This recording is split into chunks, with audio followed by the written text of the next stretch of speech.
Well, Metin Dar, Blwyddyn Newydd Dar to everyone. Good morning and Happy New Year.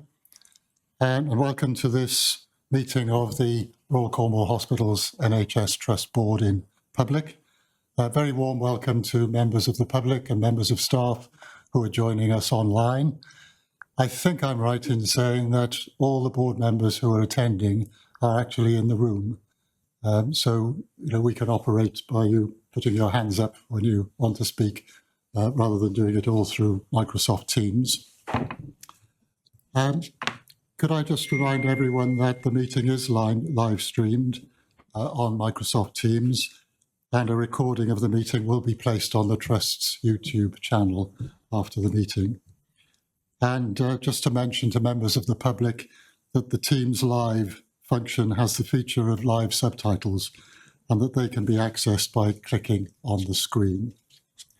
There's a few little pieces of housekeeping that I just need to work through as quickly as possible, and then we can get on with our meeting.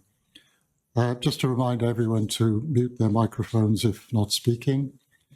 And as I always ask the executives in particular, if you could make your introduction short, because we've all read the papers. That will just help us get through a large volume of business. There are no fire alarms scheduled for today, as far as I know, for those of us who are here in Truro. So if there is an alarm, we all need to evacuate to the car park outside the building. We do like, if we can, to avoid the use of acronyms, although I know they're rife in the NHS. So if you can avoid the use of acronyms, that would be very helpful. And I will introduce speakers the first time by their name and title, so that members of the public know who's speaking. We will have questions from members of the public towards the end of the meeting. They will be reviewed by the company secretary, and there's a protocol set out on the agenda as to how we will handle that, and executive directors will respond to the questions. And we're allocating 15 minutes for that because we do really welcome questions from members of the public. So if we can move on then to apologies for absence. I think we only have one, Lindsay Bozai, as a non-executive director, but I think Alec Jones has indicated as an associate non-executive director that he's will be joining us. But no other apologies? Thank you very much. And I'd like now just to give a very warm welcome to John Foster, who's joining us for the first time as our Next Director. And for people who don't know, the Next Director programme is one the Trust has very actively supported. Uzma Bozai, one of our non-executive directors, came through that route, and it's specifically designed to help and support people with protected characteristics to come through to be full non-executive members of NHS boards.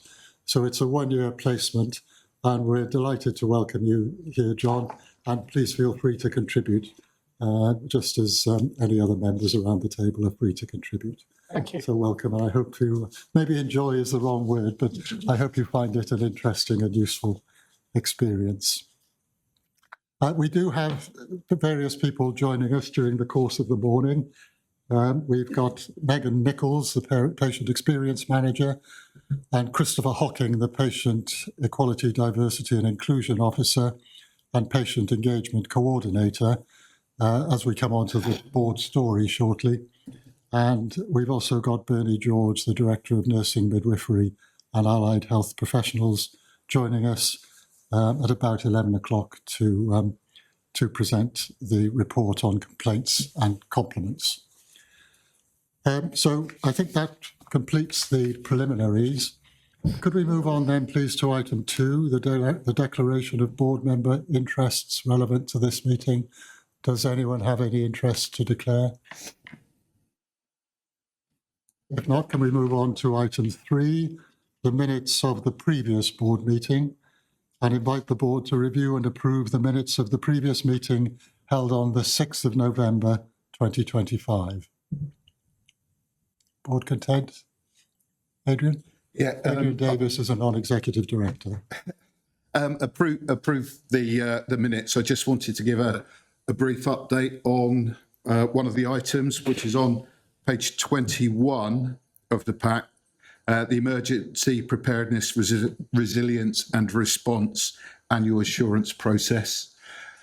As you will recall, we had a number of partially compliant and non-compliant elements in that process. I attended the exercise that was undertaken at the end of November, where we tested the new decontamination unit. All of the operatives got to wear the personal protection suits. And as a result of that, if we were to do the assurance report again, we would now be fully compliant. So I just thought people might like to know that. Thank you, Adrian. Very good to hear. Thank you for that update. So if we're happy with the accuracy of the minutes, can we move on to item 4, the matters arising and the action? We don't tend to go through this in detail because it's clearly set out what is green and what requires further action. But are there any comments from board members on the action log before I invite our company secretary, Lindsay Neve, to add any comments? Lindsay? The only comment I was going to make, Chair, was that we do have a couple that are in progress and have been in progress for a little while, so I'll take an action to ensure that we follow those through as quickly as possible. Thank you very much, Lindsay. So that takes us on then to item 5, the board story. And could I invite Kim O'Keefe, our Deputy Chief Executive and Dual Chief Nursing Officer, to introduce this item, please. Over to you, Kim. Thank you, Chair. And as we say, we've got Megan Nichols and Christopher Hocking here today with us, who'll be able to answer any questions following the presentation. So today we are sharing our new bespoke feedback platform, Care to Share, which has been designed in-house and used for RCHT and replaces our old platform, Care Opinion. It's really important that we recognise, and the board do fully recognise, how our patients' voices are heard, and not just heard, how we act upon them, learn, and indeed share to make sure some of the experiences are not repeated. So with that in mind, could we play the video, please, Charlie and Pete?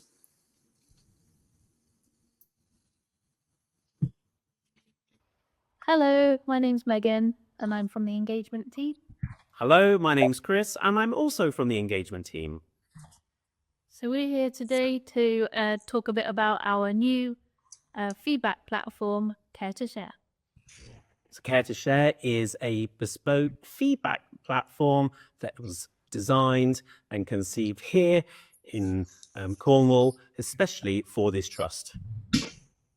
And it's really important to hear the patient's voice and gain their feedback so that we can learn from it, learn from their experiences here at the hospital. So over the last couple of weeks, we've been rolling out Care to Share. There's more posters going around and been running events in the Trelawney entrance hall to make sure that the patients know how and where they can give feedback. And even in the development stage, we included the patients and gained their feedback around what they would like to see from a feedback platform.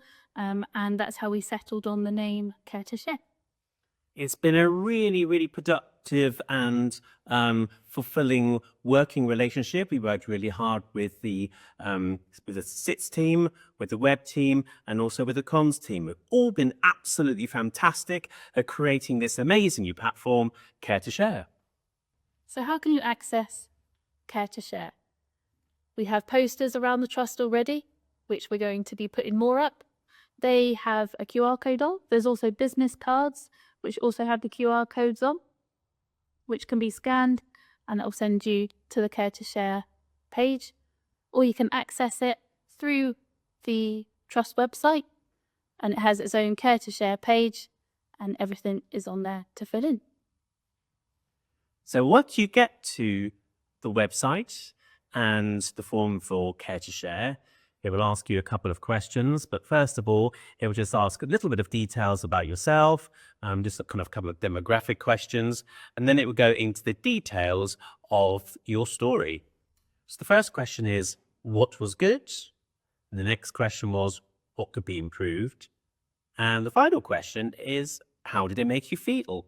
And all of these are free text, and you can say whatever you would like to say. Once you've submitted your feedback, we are then alerted that a new story has been posted.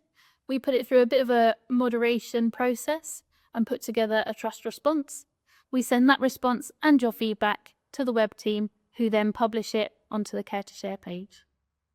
We will respond to all stories within 7 days, but actually, normally it's within a couple of hours, which is great. So if the story is a good news story or a thank you story, we'll pass on that thanks to either the relevant team or the relevant team member. And also we will collect that data as well. If the story requires more of a clinical response, we will send it to the team leads and get a response from them. Again, they have to respond within 7 days. And then we will then publish that information on the website, along with our original thanks for sending in the story. There's also a link in our response as well, if it needs to be escalated further to the complaints team, whether there is an email address, a phone number, and also a link to the complaints form as well. Data and the stories that you tell us will be collected, and they will be reviewing and analysing them over a period of time, and that will be used for improvements and for learning so that we can improve the care that we provide to you. So this is a really exciting initiative that we've been able to do together as a team, along with the comms team and the SITS team as well. And we're really excited to see what feedback we get and what we can learn from it. And in many ways as well, it will bring us closer to our patients and our service users, and we can give them an absolute direct response to anything that people say. And more importantly as well, we can also then guide them to the right person or the right team to ensure that their stories are heard. I was on holiday and admitted as an emergency with gallbladder issues. I don't remember much about the admission, but once I was moved to the planned care unit, I remember bits, i.e. the nurses were fantastic, and in particular one. I didn't catch her name, but her care was outstanding.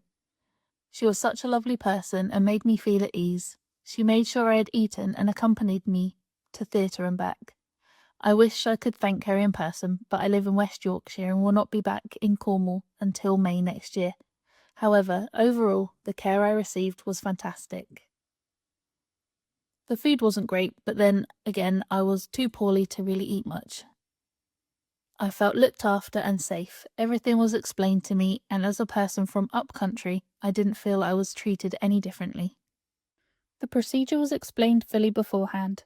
During, the consultant regularly checked I wasn't in any pain and explained exactly what he was doing. Helena, Sue and Asher were amazing, kind and caring. Chatted with me the whole way through, which helped take my mind off the procedure. The procedure was painful, but not as bad as I expected. Like they cared about how I was feeling, and they wanted me to be fully informed of what was going to happen and why. It was great being able to watch on the screen. This made me feel at ease. The consultant showed me the problem area and how the rest was healthy. I felt fully informed and involved in my treatment.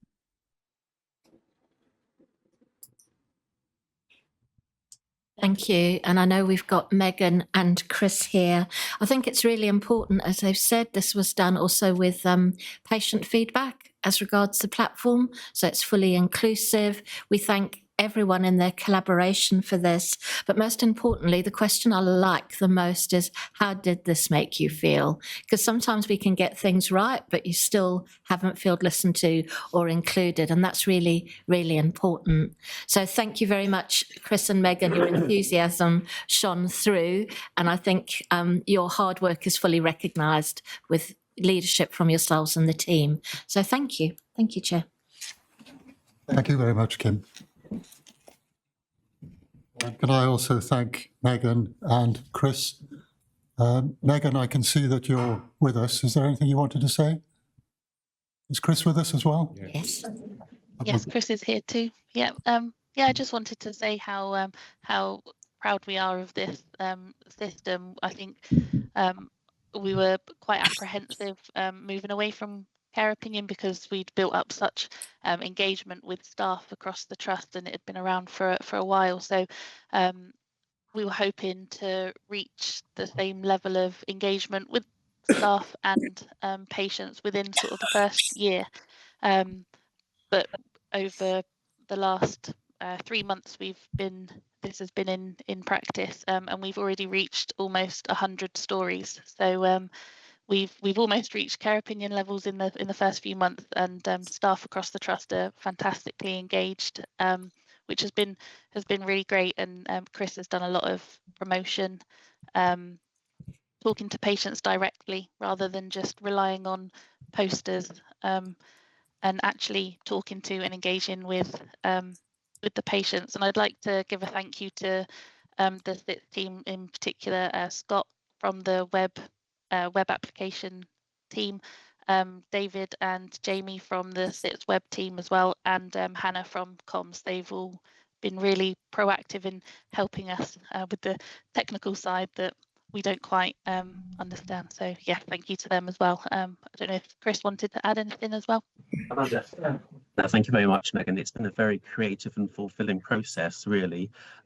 It just goes to show what we can achieve with a small amount of money and a great big heart, and something that we're really proud of to have achieved here in Cornwall. I've been speaking with our local nearby trust in the southwest region, and they are really super interested in how he achieved it and how he did it so quickly, and they want to copy what we've done. So maybe we should put a little patent on it, I'm not sure, but Care to Share is really working very well, and it's great just being out speaking to patients and them having a forum where they are listened to and replied to very, very quickly.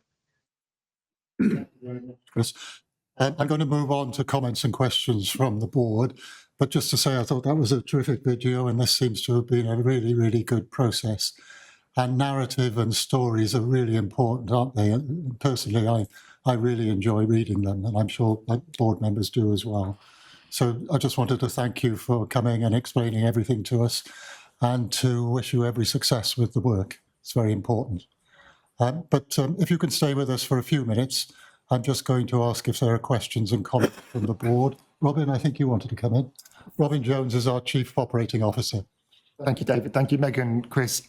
Just picking up on Kim's point, actually, about the question, how did it make you feel? We know the 10-year plan talks a lot about how the NHS as a whole needs to move much more into a customer service mindset, is outcomes and customer service.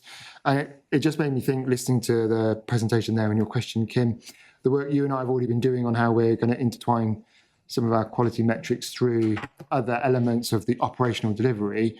I think, Chris, Megan, we need to extend that conversation into how do we get those views of how did patients feel when they used our services, because that's how we'll have a bit more of a barometer on how are we moving, and we are moving forwards with our customer service intention, but that will help us ground that as we go forward with those intentions. So Kim's nodding away furiously there. Kim and I will take that forwards as to how we intertwine that. So Chris, Megan, thank you. Thank you, Robin. And just for you to know, Megan and Chris, when we come to our refreshed trust strategy later in the meeting, you'll see that the patient experience is woven right through it like a thread. Are there any other comments or questions? Ella? Ella Stacey is our Chief Strategy Officer. So welcome with your new title, Ella. Thank you. Yeah, new year, new title. Thank you. Thanks, Chris and Megan. It was really lovely to hear how this is kind of an improvement that's been led by you guys as well. So, and for you, Megan, sharing how letting go of the old way of doing it was a bit scary and daunting. But this is really what we want to encourage around improvement and our own teams saying, how can we be even better? So it's fantastic to see that. I was going to say as well, I think it'd be really great to ensure that we cascade this through the organisation so that all of our service leads understand how this works and has a similar kind of presentation from you, whether that's through kind of care group boards or governance forums. I think it'd be really helpful. So thank you for everything you've done. It looks great, and I look forward to kind of reading more stories. Any other comments? Alison Thorne-Henderson is our dual Chief People Officer. Yeah, thank you. Yes, team, Megan, everybody. I thought it was a really great initiative. following on obviously from what we needed to do with care opinion. I particularly like the name because of the simplicity. Ella was talking about, how we cascade and promote things in the trust, and actually what you've come up with there is something that's quite catchy and easy for staff to remember. So I think that's really important.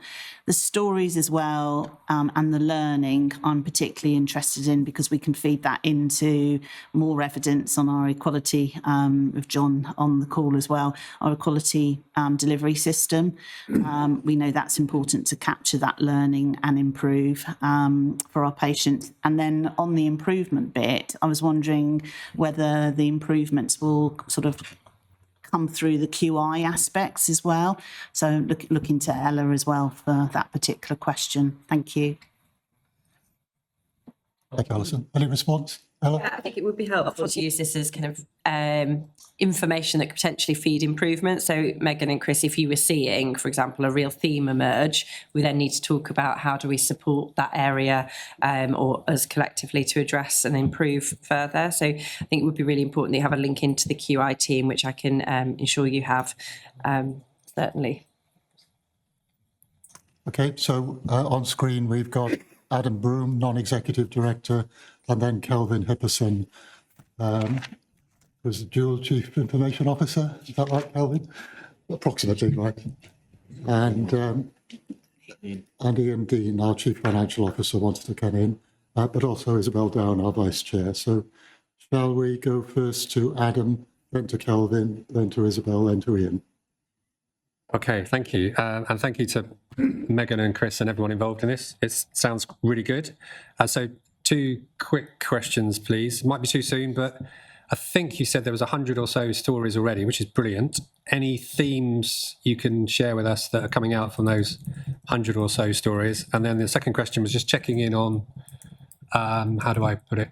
People that aren't so comfortable with IT or don't have access to IT, how are we making sure we're still capturing their stories and they've got the opportunity to share their stories in a consistent way? Would be my 2 questions. So I'll take the second part of the question first. With care opinion, there was the option to write in. There was a leaflet, so they wrote the story that was sent to care opinion and uploaded that way. We don't have anything like that at the moment, but we're definitely evolving and improving. For example, it was highlighted from ophthalmology that the business cards were too small for them to read, so we're developing an accessible large print version. So that's definitely something we can look into next, a way to be accessible for patients who, as you say, aren't quite as confident with IT. Definitely. And in terms of themes, Chris, are you able to take that, please? Thank you. Yeah, certainly. At the moment, it's a little bit too early to say. There's a lot of good news, and there's some issues as well, which we liaise directly with the care group with. So I'm keeping a very strict eye as I watch it daily. We have there are some areas which have amazing buy-in to Care to Share, and I'd like to particularly thank the gynecology team, who are brilliant at promoting it, and we get some really brilliant stories from that area. So they're very proactive, encouraging feedback from their students, from their patients. Then. Thank you. Can we go to Kelvin, please? Yeah, thank you. And I'd like to add my thanks to Megan and Chris. I think particularly about how you've worked with our teams, because the best way of working for us is to have that leadership and ownership from the people who want to use the system. And I think involving patients as well has been fantastic. So I think when you're talking to the QI team, talk to them about how you've delivered the project would be fantastic, because I think the more we can deliver projects in this way, the greater satisfaction there'll be from everybody who's using them. Thanks, Kelvin. Sounds a good partnership. Could we go to Isabel now, and then perhaps a final comment from Ian, and then I'll turn to you, Kim, in case you want to summarise. Thank you. Yeah, thank you. And thanks, Chris, Megan. As ever, I'm always staggered by the amount of work going on in the trust that as non-executives we don't always see. So these board stories are so important for us to be able to connect to the work that you're doing that's just so critical. So it's always really uplifting to hear about these types of initiatives that are taking place day by day. And if I look at the bottom of the screen that I'm staring at you, Chris, at the bottom it says "Outstanding Care, One and All," and I think that kind of fits perfectly with the work that you're undertaking. So my congratulations to both of you. I think Kelvin's point about how you have collaborated with our SITS teams, with our IT specialists is really critical as well, because a lot more initiatives that we're going to undertake in the coming year and going forward are going to rely on us to be able to collaborate across as well as within our own teams. So well done to you. And thank you for bringing it again. And Kim, thank you for once again bringing a fantastic board story. Thank you, Isabel. I'm sure we'll all endorse what you've said. Ian. Yeah, thank you. And echo all the comments that have been made. Mine was just building on Adam's point in terms of those that are less able to access it. Is it just for members of the public watching and staff, is it the case that advocates, relatives can complete it on a patient's behalf with them and support them in that? Because that clearly is a key way to help with that access ability for colleagues and patients. Do you want to answer that one, Megan? So yes, when you fill in the form, you can say whether you're the patient or a carer or a parent. So we can pull out that demographic. Thank you. Good. Okay, so thank you very much for very stimulating questions and comments. I hope they were helpful to you, Megan and Chris. Kim, is there anything you'd like to say in conclusion? No, we'll definitely pick up. I think it's a real celebration, as Calvin has said, how different teams in the organisation have come together and how we share that for the future is really important. I was really privileged to see Chris in the corridors, avidly and animatedly teaching our staff. And you can see when you've got senior leadership engaged or team leadership engaged, what impact that has on our staff being able to pick this up. I've also seen a relative helping a patient fill them in on the ward and had a conversation as regards, we think everyone's not IT savvy, but very IT savvy, and being able to just do the QR code and complete it. But I think most importantly, because it is so carefully monitored by Megan, Chris and team, we can give that real life feedback as well when it's not such a good story and we think, hold on a minute, we can still do something where people feel supported. So it's almost like that TripAdvisor of the world, isn't it? You can do that instantaneous reaction as well. So we look forward to seeing how that progresses and bringing it back at a later stage. Thank you. Thank you very much, Kim. I mean, clearly for the board, the more we know about the experience of our patients, the better it is for us in terms of providing services. So I thought that was a really good board story, and I endorse everything that Isabel said. Could I thank you very much for sparing us the time, Chris and Megan, and wish you every success in the future with the project. And if you could pass on our thanks to all the teams involved, because this has clearly been a very good partnership effort across the organisation. With our thanks and support, I think we can note the board story and move on. So thank you very much. Thank you. Thank you very much. Thank you. If we could go on then to item 6, the chair's report.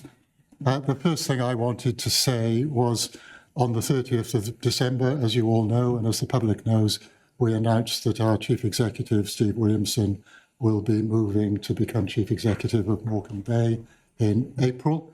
And obviously he goes with our thanks and goodwill and congratulations. But before we do anything else, I would like to pass to Steve and ask him to address the board. Yeah, thank you, David. I think most board members will know that as a family we came back from Australia nearly 4.5 years ago now in the COVID pandemic, really primarily for family reasons, to be closer to, or at least in the same country as our family up in the northeast of England for family reasons. And I was incredibly privileged to be the Chief Executive of Royal Cornwall Hospitals NHS Trust, an amazing organisation in an amazing part of the country. But it's for those family reasons, David, that we now want to move closer to our home in the north of England. And my passion, personally and professionally, for the last 10 years has been rural, regional, coastal, peninsular healthcare. That's certainly the case in Cornwall. And the Isles of Scilly, and it was certainly the case for the 5 years in Australia and the region I was in. So I'm delighted to have the opportunity to continue that rural, regional, coastal, peninsular healthcare in the setting of University Hospitals of Morecambe Bay, to be closer to our family as a family. But also really sad, David, to leave Royal Cornwall Hospitals, this board, our organisation and our system. I'll continue, as board members are aware, to be Chief Executive until after Easter. And then at the end of April start as Chief Executive of University Hospitals of Morecambe Bay. And that's an intentional timeline. I believe that gives the best possible support to this organisation in concluding this operational year and being as well set as we possibly can for the forthcoming operational year.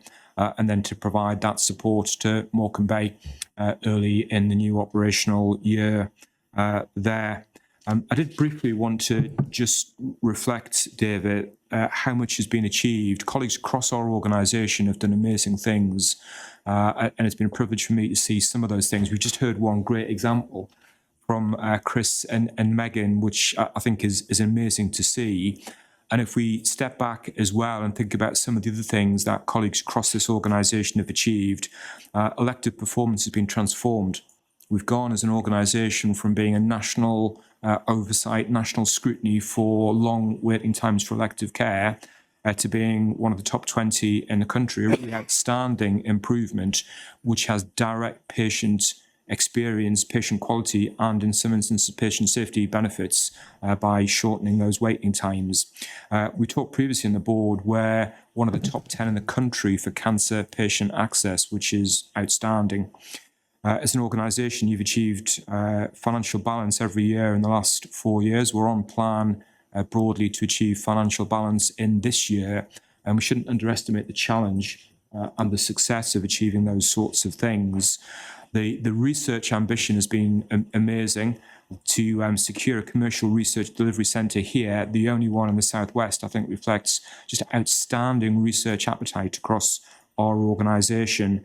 And as Kim absolutely knows, that the maternity patient satisfaction and the cancer patient satisfaction feedback we get is outstanding, amongst the best in the country. And we know, as we'll talk about later on in the agenda, in our latest National Oversight Framework assessment, this trust was assessed as one of only 3 in the southwest to be NOF Assessment 1 at the top in the country, and nationally one of the top 20 trusts in the country. I only mention those things, David, because they reflect the amazing care, compassion, dedication of colleagues across our organisation and the focus of this board to ensure that we're doing everything we possibly can to provide the best outcomes for our patients. And really my reason for mentioning those things is it is critically important, in my view, for the board and the organisation to continue on the strategic plan that we have. And yes, there's a significant announcement of a change in chief executive, but we will move forward. We'll appoint, I'm sure, an excellent person to take this role forward. And in the meantime, it's essential for colleagues across this organisation to continue doing all of those things that have made such an impact on improving care. And I think colleagues should be really proud of those things and use that opportunity to progress even further going forward. And as you've mentioned, we've got the our refreshed strategic plan to consider later on for the board, and that's another example of the intentions that we have going forward. So I've been very grateful to have the opportunity to be chief executive over this time, and the board won't need it, but I wish the board every success with colleagues across the organisation in continuing the improvement journey, which I think is going in a really positive direction at the moment. Thank you. Thank you very much, Steve. Very well said. There will be an occasion, Steve, where I'm going to need to make a much longer speech, and I'm sure will deeply embarrass you. all I'd like to say for today is to thank you very much for the remarkable things you've achieved, because everything that's been achieved has been under your leadership. And while teams are extremely important, teams have to have a leader. So I'm really grateful to you for the leadership you've shown in this trust over almost exactly 4 years, and fortunately with 2 or 3 months to come. And the best way that we can respect what you've done is to build on it and continue it into the future for the sake of the people of Cornwall and our patients. So for today, I just wanted to thank you very much for all the fantastic support you've given me in my first year, and all the support you gave my predecessor, Mary McLean, all the support you've given to the board, your deep commitment to sound corporate governance, and your absolute integrity and your evidence-based measured approach, which has been so valued right across the community. I know there has been disappointment across Cornwall and in the organisation at the announcement, and there's no point in hiding that, but equally there's a determination to continue to build on what you've achieved and to make sure that the platform that you've built is secured and developed into the future. So what I did want to do was just warmly congratulate you. I'm so pleased that you've got what you needed for your family, and we do really wish you every possible success in the future. I suspect a bit of you will remain in Cornwall, and you'll take a bit of you to Morecambe Bay. But could we congratulate Steve on his appointment and thank him, please, in the usual way?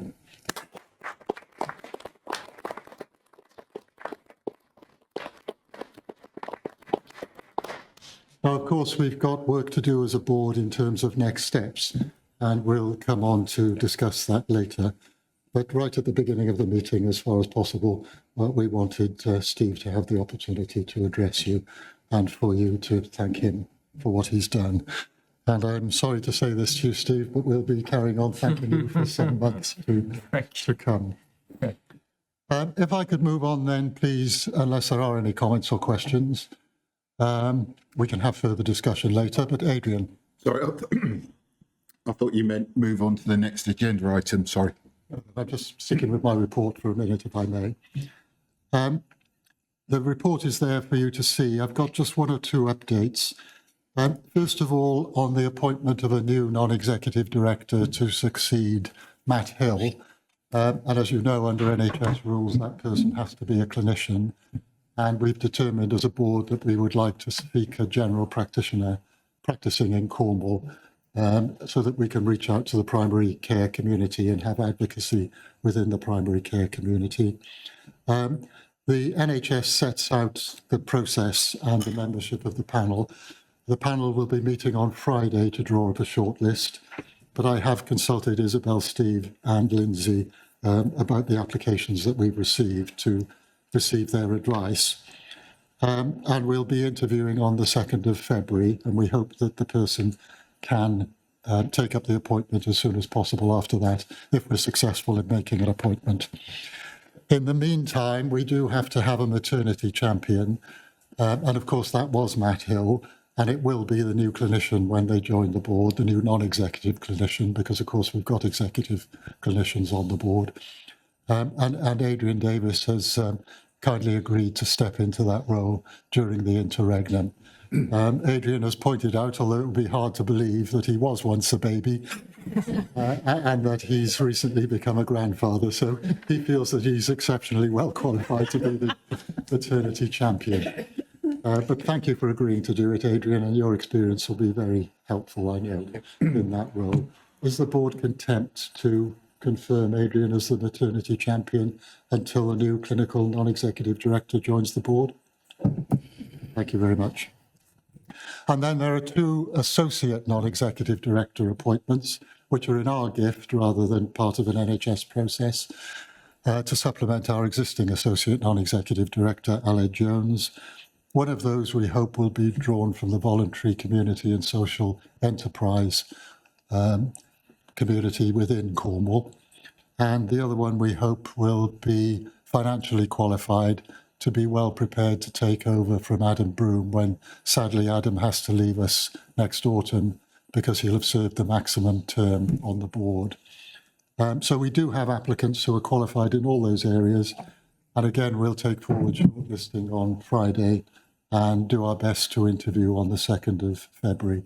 And I'll keep the board posted of developments in both of those, or in all of those areas.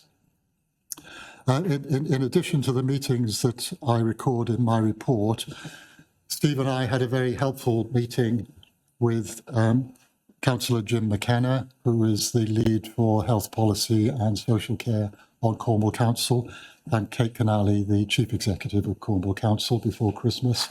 And I know Adam is with his local authority background, is very keen for us to have very close relations with Cornwall Council. And the meeting was part of building those. So I think it was very useful to have that, and that's the beginning, I hope, of an ongoing process of engagement. We had wide-ranging discussions around lots of health and social care issues in Cornwall, and we're determined to work together in partnership to progress those issues. I've also had a good long conversation with Matthew Taylor, the incoming chair of Cornwall Partnership NHS Foundation Trust, who's now in office. And we had, we're having continuing conversations even yesterday evening. So that's going to be an important relationship as well going forward. And then finally, just to add to my report about having the privilege of coming in on Christmas Day and meeting teams across the hospital in Trelisk. Obviously, that was an unusual day to be in the hospital, but I was very pleased I was able to meet the teams, who were all very upbeat and supporting patients, particularly in paediatrics, as you can imagine. But what struck me was to actually have a hospital which was at less than 85% occupancy on Christmas Day, meant that it felt that things were, very upbeat and moving very, very well, and the flow was moving well through the hospital.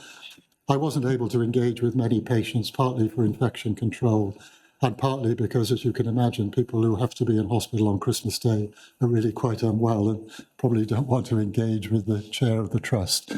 But nevertheless, it was really helpful for me to be able to engage with the staff. And then to come in, which isn't in my report because it was after it was written, but then to come in again on New Year's Day and see the hospital at maximum escalation, and also to see that hospital at home and various community initiatives also almost at maximum. So the whole system was really operating at full stretch. It was quite a contrast and very interesting for me to see. So I've been discussing that with the execs, and to see if there is anything more we can do, for example, in physically remodelling the emergency department to make it more fit for purpose, and to create a better experience and privacy and dignity for patients, but also for staff as well. And there may be more things that we can do. But I just wanted to report that to the board and the public, and to say, it's a great privilege to be chair and have the opportunity to come in and meet the staff on those special days. So that's everything I wanted to say in addition to my report. Before we move on, are there any comments or questions for me? You covered the point that I was going to ask, which was an update on the recruitment of the NEDs and associate NEDs. So my question's already been answered. Thank you. Adam. Yeah, thank you for that update on the union petition. I just wonder if there's anything else that can be said about the latest in terms of response or next steps in terms of the hospital's response to the petition. Can I turn either to Steve and or Lindsay on that matter, please, Adam? Could you raise the question again, Adam? Yeah, sure. So within the chair's report, there's an update on the petition that we received on the day of the last board meeting from memory. It doesn't say what we've done in response to the petition. Also, okay, so in response to the petition, as that's set out in the policy, we reply to the petition organiser, which we have done, and that we publish that. So therefore, we have done that through this report, which is outlined that we received over 5,000 signatories to a petition, and with regards to our clinical admin review. Any feedback that we received has been shared as part of that clinical admin review. Okay, thank you. add to that, if that's okay, Adam. We continue to work closely with our trade union colleagues, particularly and primarily through the Joint Consultative Negotiating Committee, to continue to engage with jointly with our staff side on the actions and steps that we do need to consider in this operationally pressured and financially pressured environment. And we'll continue to work closely as best we're able to with the JCNC, Joint Consultative Negotiating Committee, to help inform the development of those plans and any necessary consultations. So as board members are aware, we have progressed with our care group consultation and with our corporate consultation processes.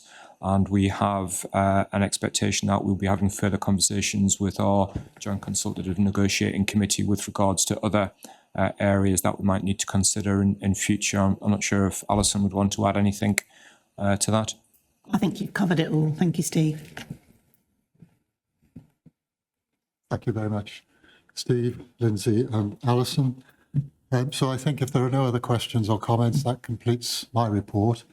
And we can move on to item 7, the Chief Executive's report, and hand over to Steve. Yeah, thank you, David. I won't cover the whole report. There's a lot of information in there, but I did want to talk about 4 areas particularly. First one is the industrial action, resident doctor strikes. As set out in the paper, we've experienced further industrial action for the period 17th to 22nd of December.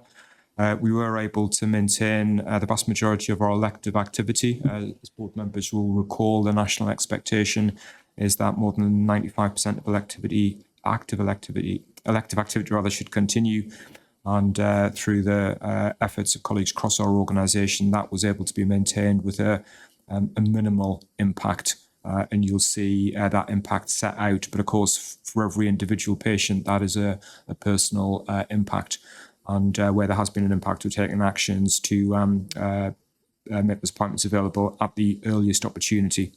As we said at board before, each period of industrial action has a significant financial impact to the trust in the region of about £500,000 per episode, and that continues to be a significant financial pressure on this organisation.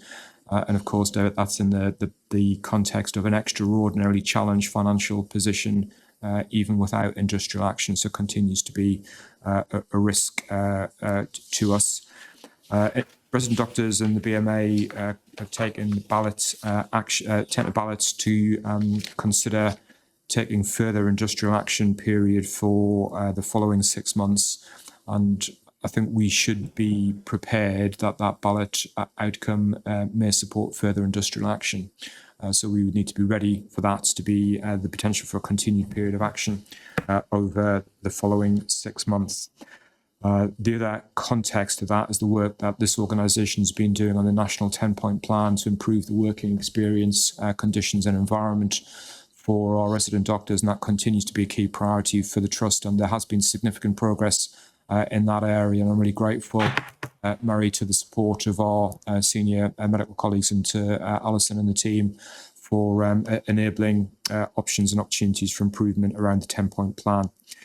Second thing I was going to update on is the operational position. We do have an urgent and emergency care agenda item next, but I did want to recognise really the very significant level and an extreme level of operational pressures that we have been managing. That was the case early in December, and as you were just touching on, David, it's certainly been the case in the early part of January. Our occupancy levels reduced to just over 84% on Christmas Eve, as you've already indicated, David. That was an extraordinary effort to get to that position, given where the Trust was just a couple of days before that. And Robin and other teams worked incredibly hard to get to that position. That was really important to support patient flow over the Christmas Day, Boxing Day and the following couple of days. But by the time we got to early January, that occupancy had deteriorated to about 95%, and it deteriorated further to more than 98%. And that's at an occupancy level which includes some extreme escalation space actions that we took to try to minimise the risk to patients from that level of pressure.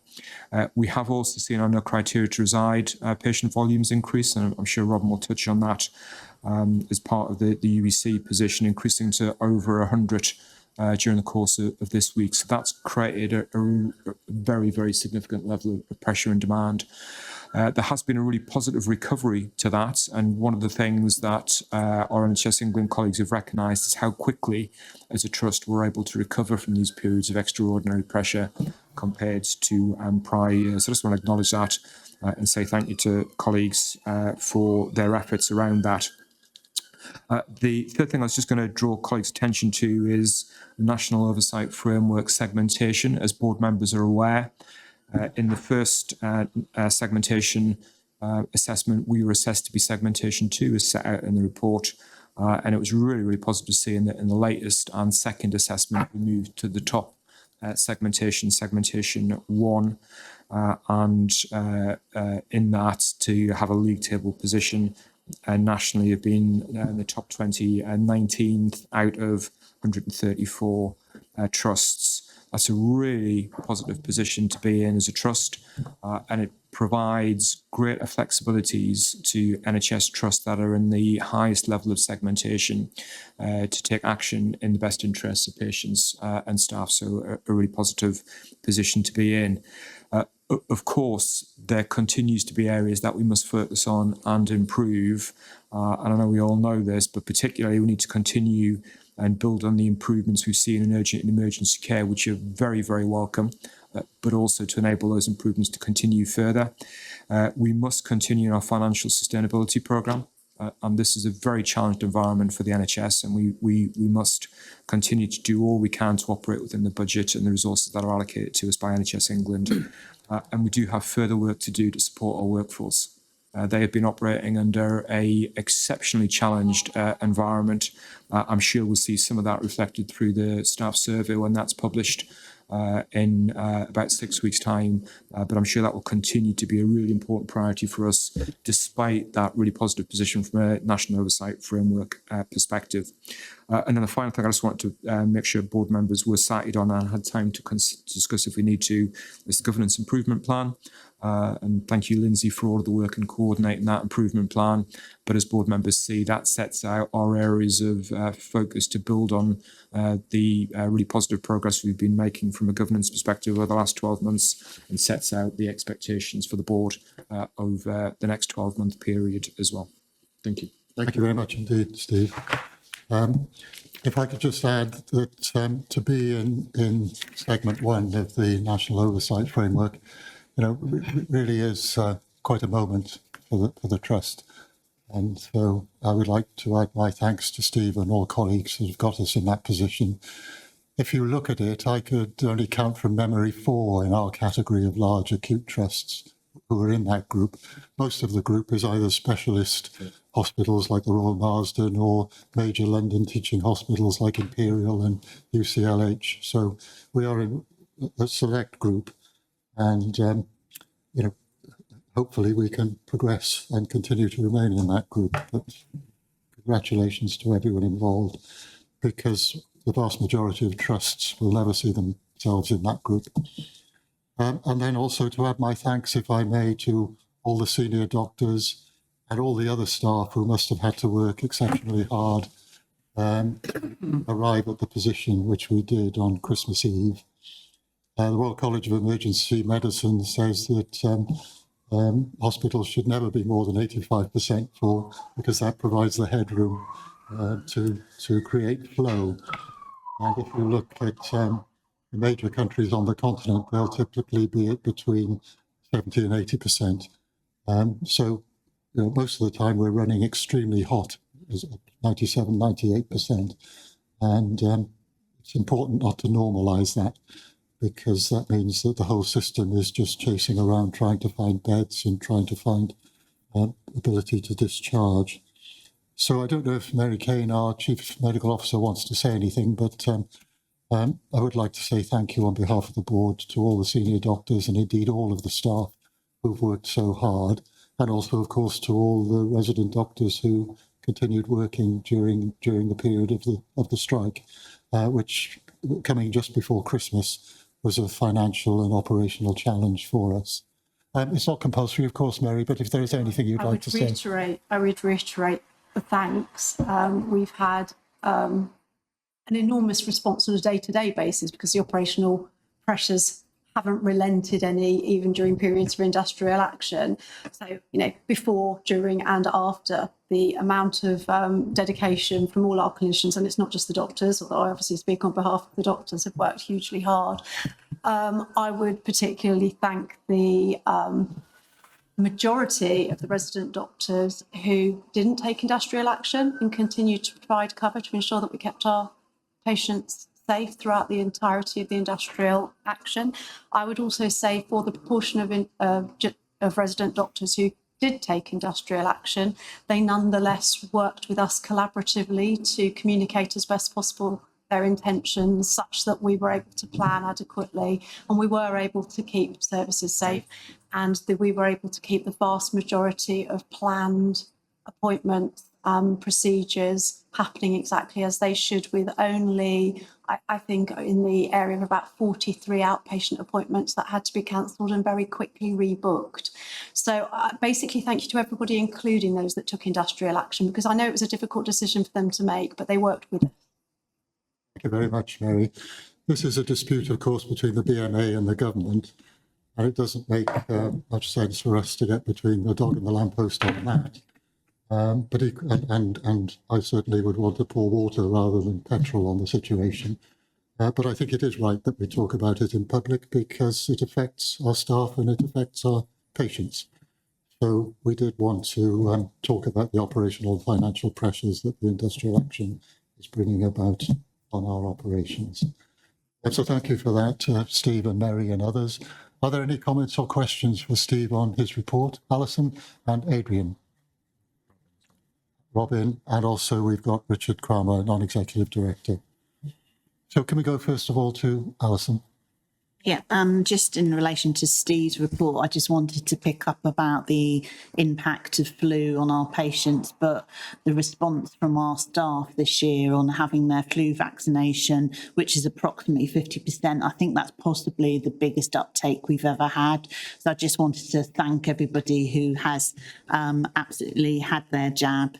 And then the other thing in relation to Steve's report and the work that Jasmine Godwin is leading on Kim's behalf for sexual misconduct, just wanted to thank Jasmine for the continued work, which obviously we need to do more of.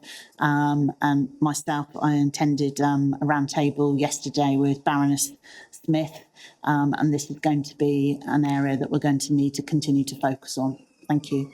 Thank you, Alison. And it's good that we are taking part in ministerial roundtables. Could we go then to Robin Jones, Chief Operating Officer? David, it's just I'll cover more detail in the urgent emergency care update, but for staff members and patients that are looking in and listening to us talk about our occupancy at 97, 98%, it's a technical comment. When we open escalation spaces, they get included in our denominator. So colleagues that might be listening saying we're over escalated, but just declaring less than 100% is because those beds become in our bed state for the calculation. And I'll do more detail, but we acknowledge our colleagues and our patients that are in those escalated spaces.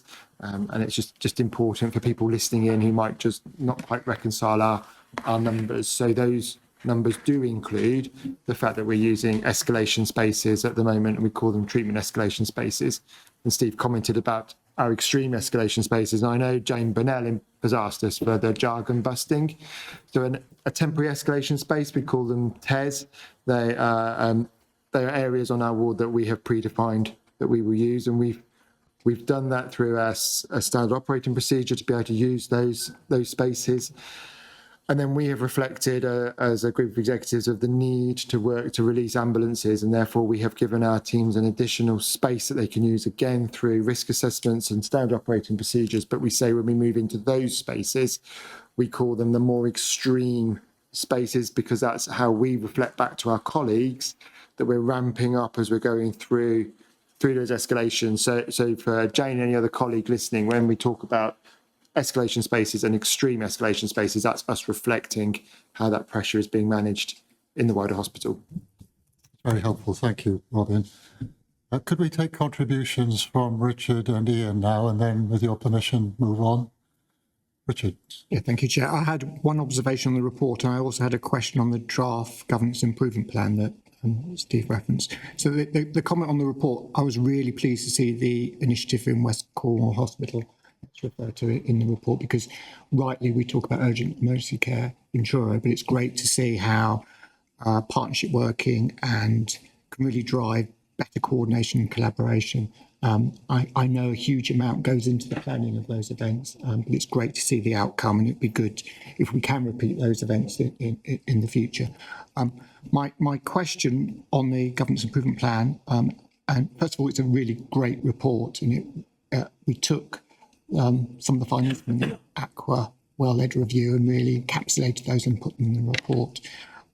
The one thing I wanted to mention in that report by Aqua, who looked at our well-led position, it said that well-being was not embedded as a core organisational value, and leadership and visibility across well-being need to be more evidence across our whole service provision. So I just wanted to see if that report could also reflect the findings on well-being, give that greater prominence.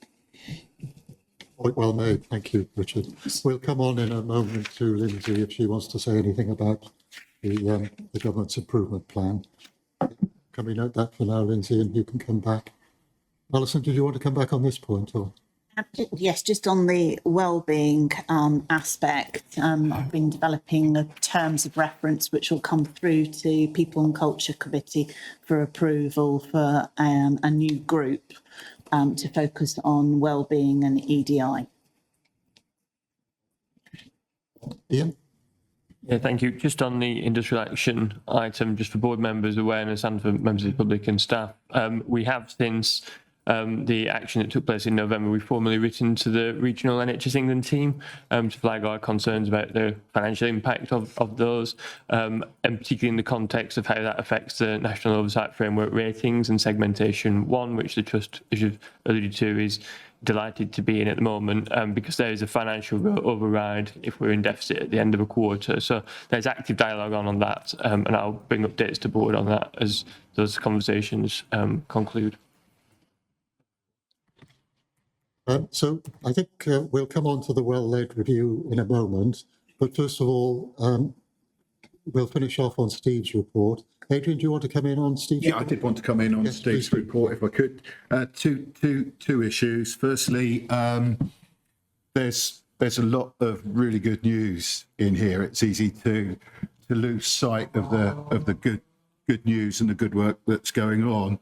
On a personal note, my brother-in-law was admitted to RCHT in the run-up to Christmas with chest problems.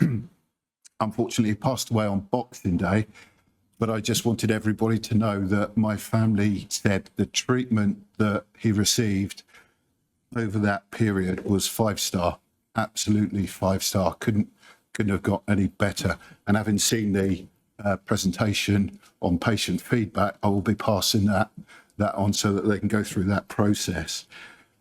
On a lighter note, I really liked the Jungle Barn item. I think that is the way forwards for us to look to engage with our communities, and I was particularly pleased to see that we had a further one in December, and we've got more planned through the year. So I just wanted to say that. Thank you. Thank you, Adrian. Yeah, it's great, isn't it, the Jungle Barn? Really uplifting. Could I just express our condolences to you and your family, Adrian, and thank you for sharing that with us. Okay, so can we receive and note the Chief Executive's report, please, but then pause on item 7.1, which is the well-led review executive summary and governance improvement plan. It was a good well-led report, but it didn't have a summary of recommendations.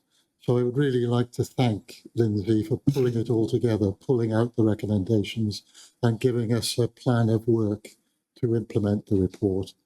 I think it's fair to say that the report was very supportive of our governance arrangements, but there's always ways in which we can improve. And so continuous improvement is the theme, I think, of your plan, Lindsay. But is there anything you would like to say about it? No, I think it's been covered really well,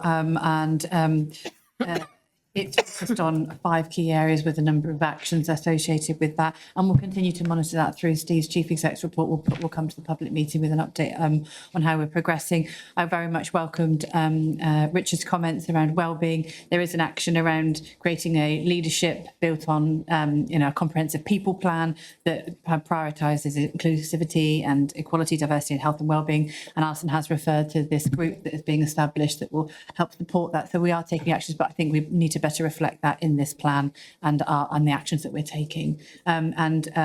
Just very much welcome any other feedback from colleagues that they have.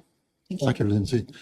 And thanks to you and your team for all the excellent work in this. We've already got a governance improvement plan, of course, but now we've got a new one which incorporates some actions from the last one. So we're not leaving anything behind. We're continuing to go forward with all the actions. Any comments or questions other than Richard's, which has already been accepted? If not, could we approve the 2026-27 Governance Improvement Plan? And could we note that this includes the amalgamation of 6 actions from the 24-25 plan? And perhaps we could also note our thanks to our Company Secretary for preparing this plan for us. Thank you. I think that completes this section, and we can move on to matters for discussion and decision. And the first of these, as always high on our agenda, is urgent and emergency care performance. Robin. We'll start with a soft measure of the improvement that we've made, which is, if colleagues will remember previous Januaries, I used to really struggle to be in board. And today, although I was 5-10 minutes late, that's a reflection of the improvement that we've made, that our organisation is functioning in a way that enables me to be in board and fully in board, not half an eye on the trust position. I'd also reflect that strategically we have been making sure that we continue our elective workload.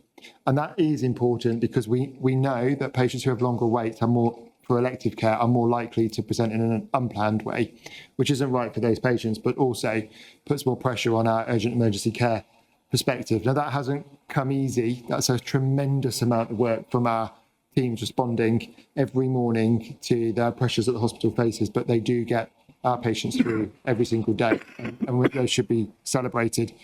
A number of things we've covered in Steve's update. But I just wanted to highlight in the report itself. I do want us to recall that we are still at a score 25 risk for crowding in our emergency department, and although we are making improvements on our ambulance handovers, as is shown in the report, especially when you contrast previous years, it's a very significant improvement immediately at the front door. It would be wrong of us not to note that our 4-hour performance and our 12-hour performance is still not where any of us, and including our staff, have aspirations for that to be.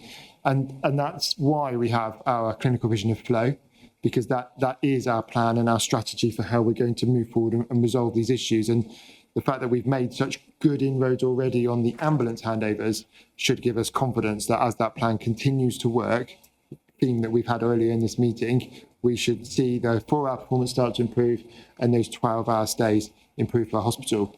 That also then ties through our absolute ambition as a board to not be using the escalation spaces that we covered in Steve's report. I did highlight in the report specifically the 29th of December, and you linked through, David, on the difference between Christmas Day and New Year's Day, just because whilst we have made really significant improvements, we are still, my terminology would be fragile, and I thought it was important to be really transparent. On the 29th of December, we did have a 13-hour ambulance hold, which we are absolutely determined not to see repeated, but it's important that we show that and we acknowledge that here as us as a board. You've noted that we got to 84.3%, and I've highlighted in the report that that came late in the day as well. So not only was it pressured up to Christmas Eve, it was also normally we would see the occupancy reduce earlier in the day, and that just again demonstrates the Herculean effort of all of our colleagues across the organisation aligned to the clinical vision of flow that delivered that improvement and supported us through Christmas and into the new year.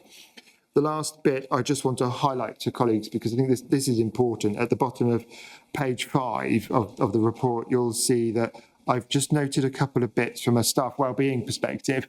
And a really important one is actually because our colleagues in the ambulance service, SWAST, really do care, and our colleagues in ED also really do care about that need to get a 999 response.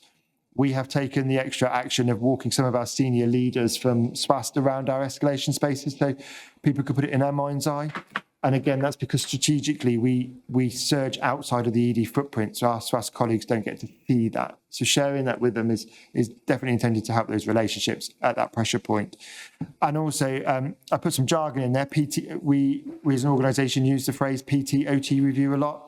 PT stands for physiotherapy, OT stands for occupational therapy.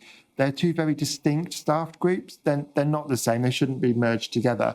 And we are making a concerted effort to say it's either a physiotherapy review or it's an occupational therapy review. That does two things. One is it absolutely recognises the different skills that those colleagues bring to the table. But we're also seeing in that recognition that we're being more pointed in the actions that we can take in getting the right patient, the right support to the right patient. It shows that the well-being actions actually do result in more responsive actions for the care that we deliver for our patients. Thank you. Thank you very much, Robin. And of course, as a board, we do like to celebrate good news. Why wouldn't we? But we also want to be a board that welcomes the transparency that comes from the challenges we face with urgent and emergency care. So I wouldn't want the public to think that we're only about good news. We also want to be very transparent about challenges and how we're seeking to resolve those challenges. So thank you very much for that. Other comments or questions for Robin, please, Adrian? Just a question, Rob. I've spent a couple of days this week on site, did a tour of a couple of areas linked to the new Women and Children's Hospital. And I know we've been under extreme pressure this week, and I just wondered what the latest position was.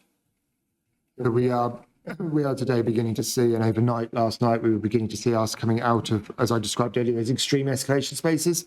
We're beginning to come back from those. And I'm very pleased to be able to report that we are right at our front door back on the standards that we are aspiring to be from that ambulance handover perspective. So we are seeing a good response from our team. And it's been recognised, as Steve has said, the speed of that response from all of our colleagues. So I sit here in an improving position. I was looking at the data from this time last year, and it is quite remarkable in terms of ambulance handovers, the improvements that have been made. And you know, when we do have challenges, we do seem able to recover better than we used to. Isabel? Yeah, thank you, Robin. It's a really good report. Thank you. And, you know, we can't overestimate the efforts that are taking place to actually just manage this ongoing difficulty that we've got. And it's something that we kind of recognise that hits us every year. But to pick up the points, we've got to recognise the improvements that have taken place. However, there's always a but, isn't there? I just wanted to quiz you a little bit. Steve had mentioned in his report the numbers of no criteria to reside, which had gone up over the Christmas period to over 100, which clearly must be causing difficulty within the hospital.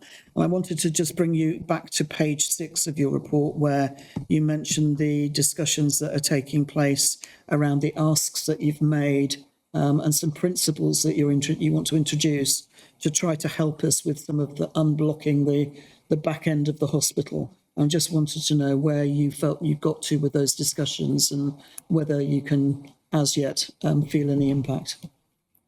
So you're right. We have seen our no criteria to reside increase over Christmas from a much improved position, and that needs to be acknowledged. And in that increase in no criteria to reside in RCHT, we have also seen the response be an increased occupancy of acute care at home, our hospital at home, otherwise referred to as a virtual ward. Now, that's something that as a whole system we've really grappled with. We've really struggled to make best use of that asset. And certainly this week we've seen those numbers increasing as part of the system response to support the pressures that we've seen immediately at the front door. Your question about the standards that as a whole system we're working to commit to, my first part of the answer is it took us, RCHT, quite some time to almost get our heads around the principle of ambulance handover at 45 minutes. Our partners are in that same bell curve of change that we've been through. Where I'm absolutely seeing and we're feeling an impact is it definitely in the pathway 1. So that's the patients who go home with normally a package of care at home. And we are seeing much shorter waits from when a patient has no criteria to reside to when they leave the hospital. And we are seeing our partners come on site and support us with that ambition of, can we get those patients home within 24 hours? And we're also seeing a much improved position of referring before the patient's medically fit, which means that we're taking our part in that solution with our partners. And we have just finalised a new dashboard at system level, so we can start to see the impact we're having on the fact that we've changed the way we're working with that ambition to see those maximums start to be achieved. So I would say our system is on the journey that we were about 12, 18 months ago, when those conversations we were having around this table, is it a 12-hour maximum handover to a 10-hour, etc. So I'm seeing that engagement, Isabel, but I think it's going to take time before we see the scores on the doors really, really moving, and that's not a negative reflection on all of the hard work that our colleagues and partner organisations are taking to support us. Thank you. Okay, Isabel? Yeah, thank you. So we've got Ian Dean, John would like to come in, Richard Kramer and Kim. If we could take those comments and then move on, board happy? So let's go to Ian first. Isabel's picked up the exact question I was going to ask, Chair, so that'll save you a bit of time. Okay, great minds. John. Thank you. Thank you, Robin. A really helpful report. As someone who's new to the board and new to this issue, it was very easy to quite quickly get my head around all of that. So thank you for the clarity in there. I wanted to ask a little more about the relationship with SWAST. So really positive to hear about that senior walk round and the impact that will hopefully have on some of their more strategic decision making and work in this. But I wanted to ask a little bit about how that relationship plays out more operationally, particularly maybe for some of our colleagues in the ED, and whether there are any challenges around that we should be aware of from a sort of day-to-day basis and patient experience. Brilliant question. There have been absolute challenges for our colleagues that are right, I call it the pointy end of our challenge. Our SWAS colleagues are really keen to be responding to 999 calls, and we are really keen to have the ambulances off of our forecourt to do that. We balance in our organisation the maximum capacity we could take our emergency department to. And actually, with my counterparts in SWAS, we understood that because as a trust, we've taken some of the pressure that historically would have been huge amounts of crowding in the emergency department, and we have moved that through into the hospital. We acknowledge that actually the paramedics arriving at the front door can't see that because they can only see what they can see in front of them. And that our thought process was actually, let's walk colleagues around and see that we've lifted that pressure from the ED and moved it into the wider trust. Our SWAS colleagues found that immensely helpful, and the agreement we've made is that the operational team in the call centres at SWAS are going to come and spend some time seeing it as well, because you can't beat having it in your mind's eye. And while we were having that same conversation, we said, well, actually, let's get some of our team RCHT into the ops centre at SWAS, because as we understand each other more, the relationships become easier. And we've had a lot of conversations that we don't want to see a breakdown in relationship at the front door, because that's where the pressure is. So the more we can get that understanding of each other's world, the more that's easier to manage that pressure. We've also put in place ourselves and SWAST more ability for people to raise the flag and say, hold on, we're struggling, because there's something about people knowing they can get a response as well. So we have I would say my short answer is we have a really good relationship with SWAST in that we can have the type of conversation I've just described. But we recognise that at 3 o'clock in the morning, when the heat is on the immediate gang, and I include SWAST as the gang, because we are one trying to manage through that it's physically very tight space. And I'm happy to give you a walk through, actually. That's where we're just trying to take the heat out. Because as soon as we get heat in a relationship, the relationship does become a bit more strained. And we're both organisations are committed to that not happening. Thank you, that's really helpful. Thank you for the question, John.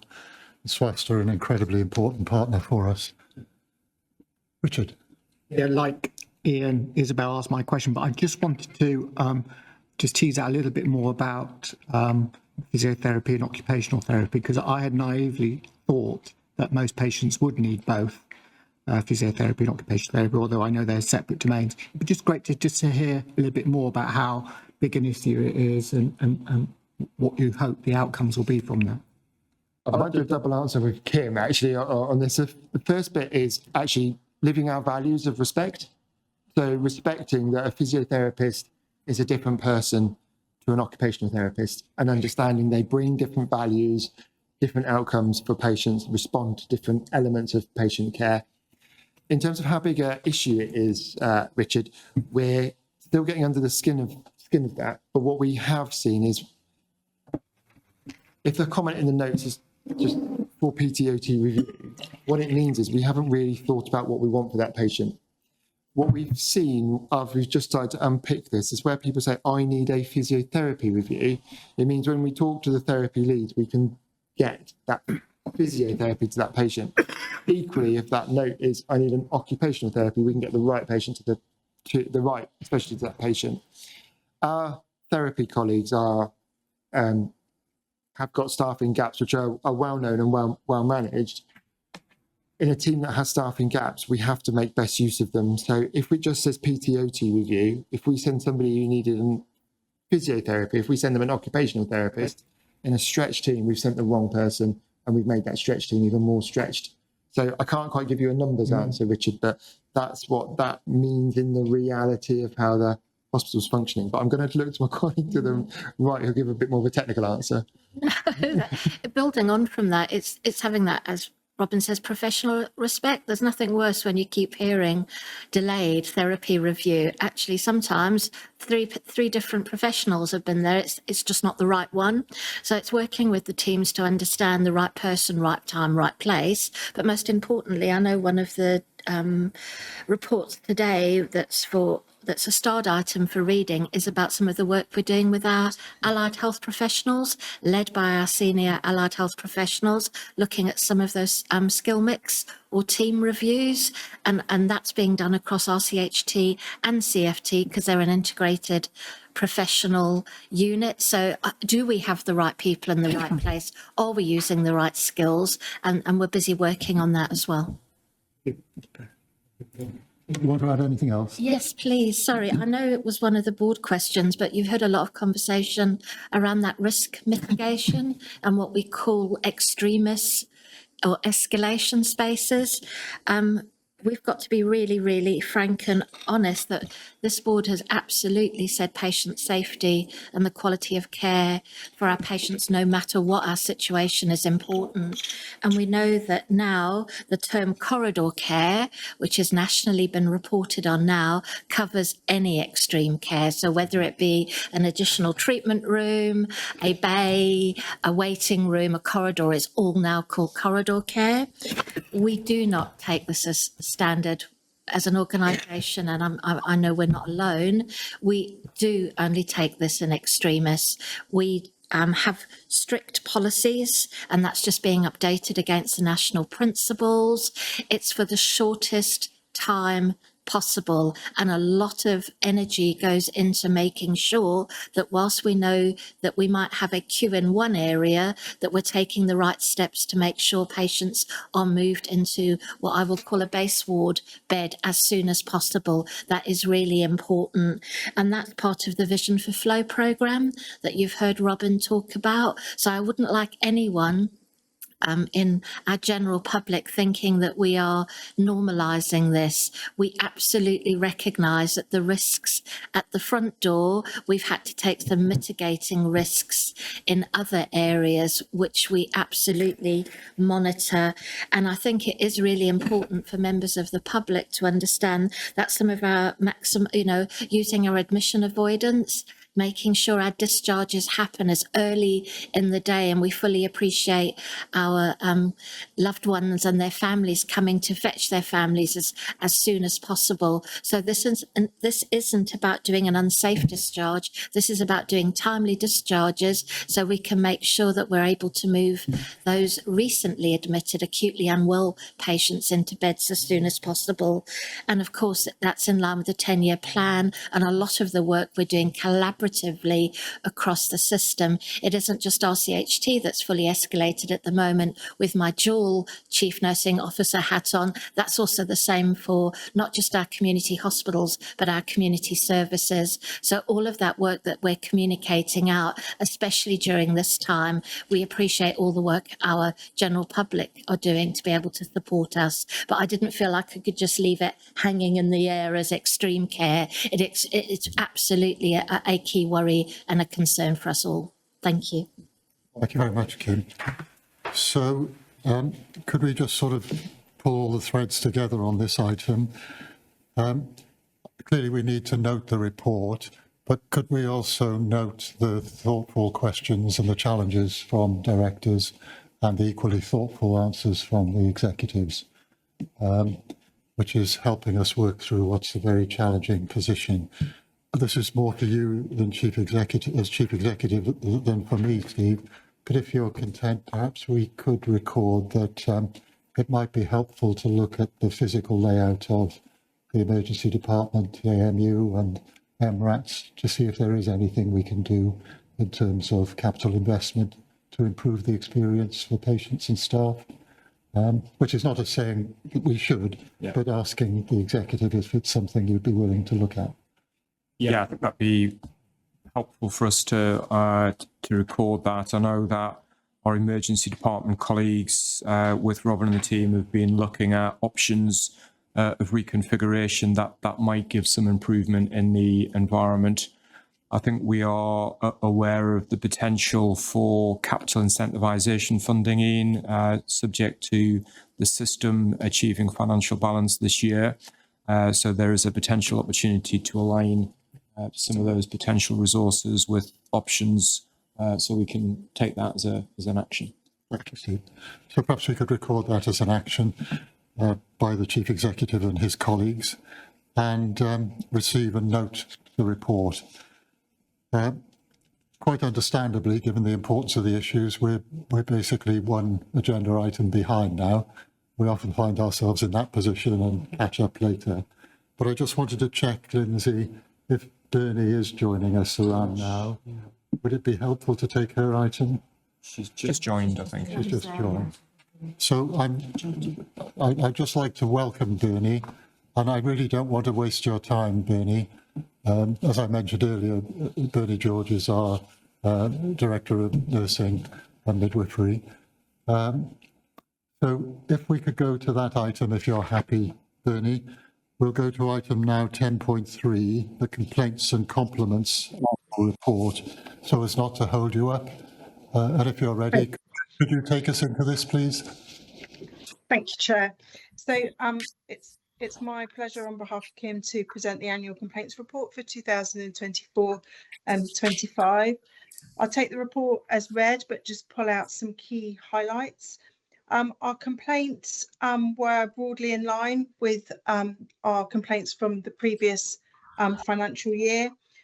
Encouragingly, we saw a decrease in formal complaints and a slight increase in informal complaints. And what we have seen is a large increase in terms of local resolution meetings to seek resolution for complaints, which is really encouraging in terms of that face-to-face contact with clinical teams to work through the issues. Communication remains the top theme. There's been a 31.4 increase from last year. Nationally, that is the key area that comes out in all complaint responses. But we were the highest in terms of our communication-related complaints amongst our comparator trusts. To that end, we're doing a detailed bit of work in relation to communication.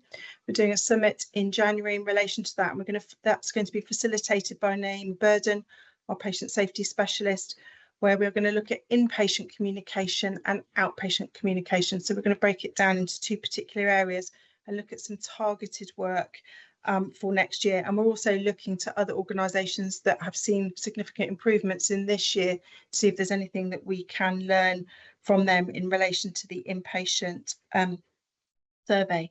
Values and behaviours has also emerged as a new top five theme, and that links to some of the previous conversations that we've had over the last 6 months or more in terms of some of the ongoing work that we are doing around culture in the organisation. I've included our comparator data, which shows that we benchmark well.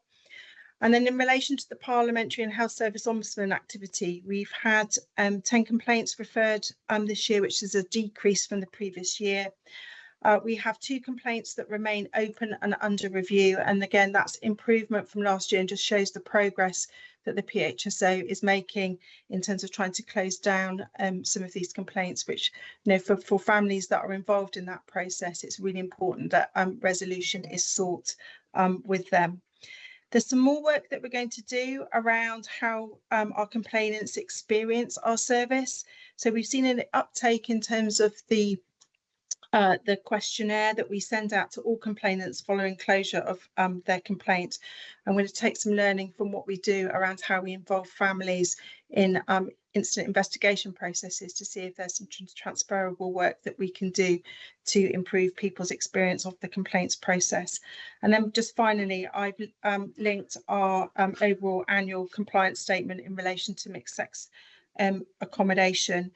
Most breaches were due to delays in transferring patients who no longer meet level 2, level 3 care, but we've also seen an increase as a consequence of operational pressures in the assessment areas. I'm involved in some national work around mixed sex nationally and regionally, and we'll look to see if there's any learning that we can take from other areas that we can pull into our organisation. The report was reviewed at QAC with no questions, material questions raised, so it's here for approval today. Thank you, Chair. Happy to take any questions. Thank you very much. That was all very clear, Bernie. And it's very important for us to have all this brought together because this is how we learn from the collective experience of complaints. Are there any comments or questions? Ian.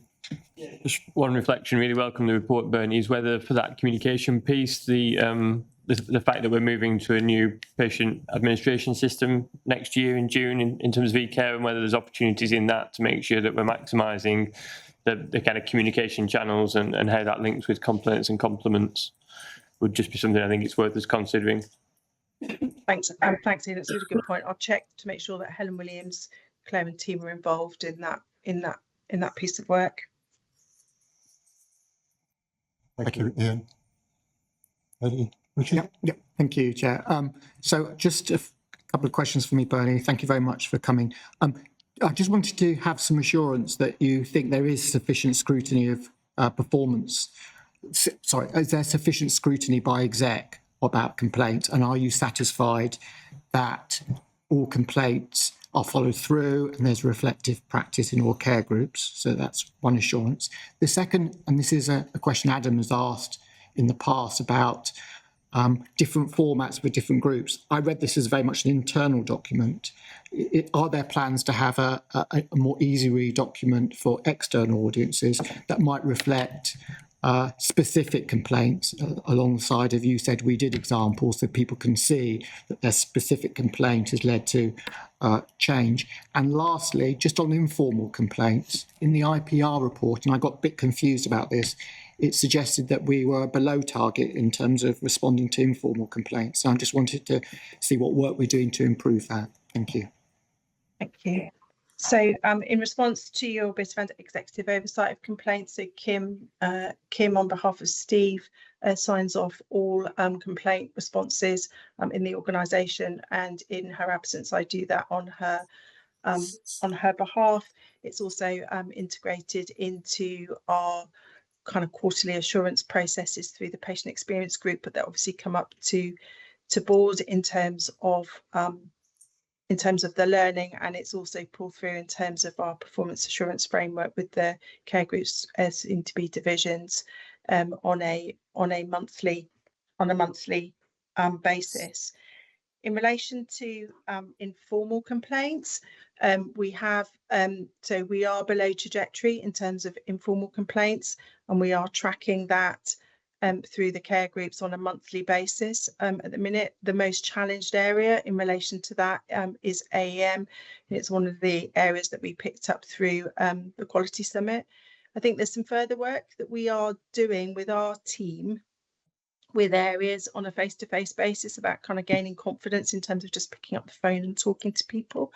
And also, I think there's an opportunity through the organisational restructure that we make sure that in terms of that experience piece, that it's everybody's business in terms of those in a management leadership role. And I think that's the bit that we still need to do some further work on as we go through the organisational care group restructure, and also that kind of leadership development programme that will follow through in relation to that.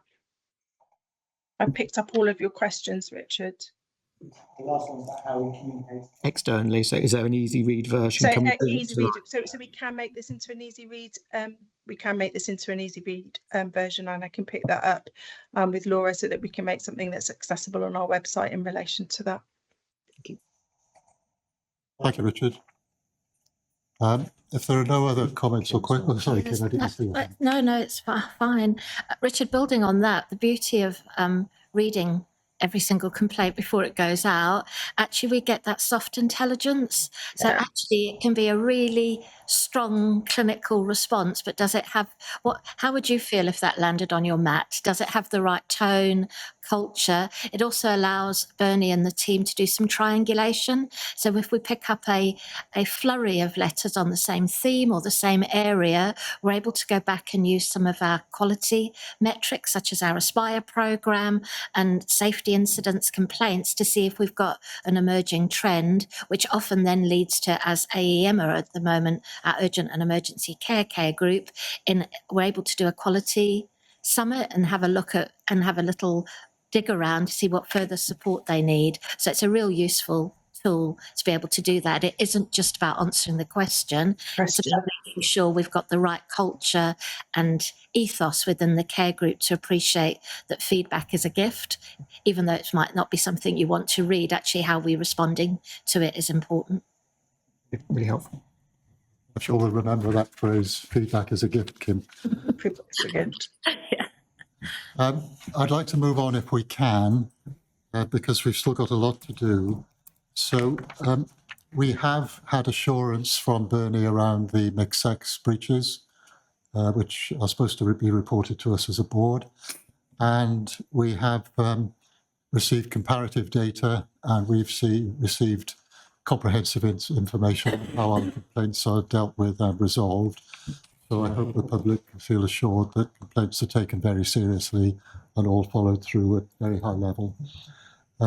Against that background, then, could we thank Bernie for bringing the report to Quality Assurance Committee and to the board? Could we approve the annual complaints and compliments report and note that we've been assured about mixed-sex breaches? Board content? Thank you very much. And thank you, Bernie. You're very welcome to stay, of course, but you might have other things you need to do. So that takes us back then to item 9, which is the final strategy refresh coming to the board for approval after lots of previous discussion. Ella. Yeah, I'm really delighted to be able to share with everybody today. What we're proposing is now our final strategy. It's a 10-year strategy that would take us through to 2035. And those of you who've been following us on this journey, as you say, we've presented it before in various forums, engaged with people. You'll know we started thinking about this in July when we felt it was right for us to commence a review of our strategy in light of the National 10-Year Plan publication.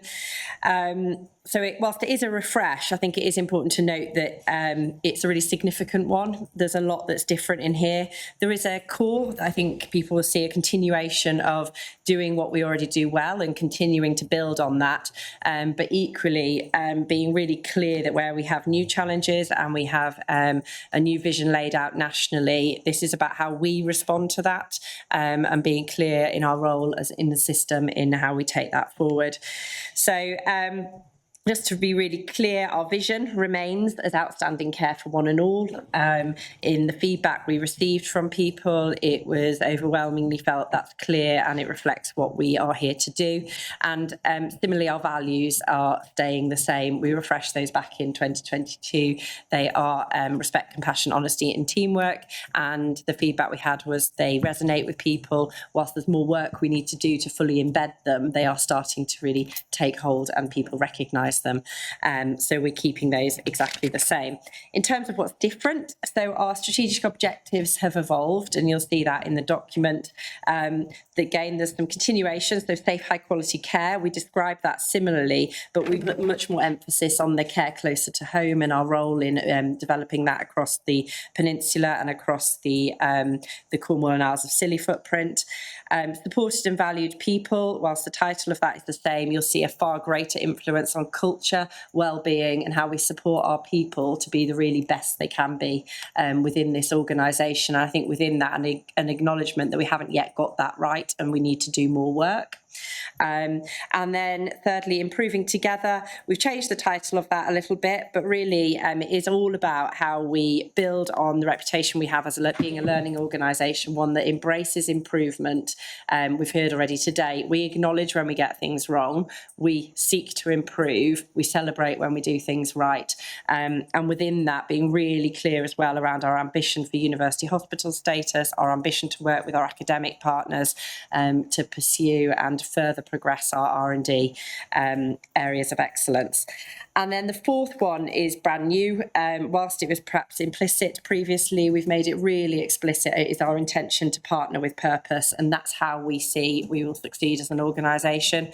So there is a lot in this strategy around how we build strong and lasting partnerships with a diverse range of partners and bringing to the table our strengths as a partner in that. So this strategy is really important as well to say. We've had questions before around, do you have a clinical strategy and do you have an organisational strategy? And what we had that discussion up front with many of our stakeholders and internally, and we said, no, we have one strategy that is clinically focused, and that's what you'll see here in this document. So our clinical leaders and our operational teams have been really fantastic in helping us develop this. I'd like to extend my thanks to those. And it's important that we've drawn out our clinical focus being neighbourhood, urgent and emergency care, planned care, cancer services, women's and children's, and R&D, research and development. And we're clear in this document around what we seek to do with each of those services. So I'll probably summarise by saying for all of this, what is really important we note in this strategy is that we're clear that our role is to provide the very best services within a hospital setting that must be in a hospital setting, but we see it reaching far beyond that as well in terms of acute services for the whole community and our role in delivering that neighbourhood model that we are moving towards nationally. In the paper that accompanies the actual strategy document, I'll just share quickly what our next steps are. So subject to this being approved today, we intend to publish it. It will then have we've developed a comms communications launch plan to go alongside this. And this is a little bit of our learning from last time that you need to really communicate your strategy and get it out there and get it understood at all different levels of our community and partners. So we'll be doing really comprehensive communication of this. That will start immediately from January, subject to approval today. We'll also be developing the enabling strategies that are outlined in here. One of the really crucial ones that we've already actually started work on is around the estate strategy. It's really pivotal for our women's and children's new hospital build that we have clarity on our estate strategy. And we'll be aligning it to our medium-term financial plan and ensuring for the submission that we do in February that there's a really clear link. There's an ask in the plan that we submit that you're really clear on your strategy in that plan, that it's not just a plan of numbers, if you like, that it has a clinical strategic link. And yeah, really, it then probably just leaves me to say I hope today we can approve this, but I would like to just reiterate my thanks to all the partners that have contributed to this. I'm really proud of the engagement we've done on it. We had wide and detailed feedback from partners across Devon, Cornwall, and actually internally our teams. I would be doing a disservice. I didn't specifically name check Natalie Purchase, who is our head of strategic development and who has been absolutely pivotal in authoring and pulling all of this together. So a significant thanks to her specifically. I'll leave it there, David, and really welcome discussion. Thank you very much, Ella. Just to confirm, I've had feedback from partners about how much they've appreciated your engagement with them, so they feel ownership of this strategy. And just to go back to our earlier item when Steve addressed us, I mean, I think one of the legacies he's giving us is this plan, because this is us and this is our policy. So whatever happens with personnel, we stick to this plan and we deliver it together. I think that's very important for continuity and stability. Could I invite comments on questions from the board? Richard. Yeah. First, foremost, you and your team have done a brilliant job. I felt it's been a very inclusive, meaningful, open process, and a big thank you to Natalie. So good we've changed your job title so to reflect it. Just a couple of questions. From the very first beneficiaries story, it really shows as part of implementation how insight and feedback and experience of health services need to be forefront in terms of implementation, so that's ongoing. So my questions on implementation is, just so I'm entirely clear, what are the timescales for developing the enabling strategy? You've mentioned estates, medium-term finance plan, there's medium-term workforce plan, there might be others. I just want to be clear, what are the timescales for implementation and how you ensure that this document is a usual living document, not stuck on a shelf? Yeah, thank you. So they vary for these. So we have, for example, on the plan on page 6 of the document, we outline what we see the key enabling strategies and plans being. So if I take, for example, medium-term financial plan, that is already underway and we're already doing work. But when I mention we need to align that, we need to be really clear that, for example, the neighbourhood modelling, what that means financially and what does that mean for our activity numbers and how does that play through into the medium-term financial plan when we really kind of do what we say we're going to do on here. So that's kind of the linkage I mean. So that for example, is immediate and is happening now.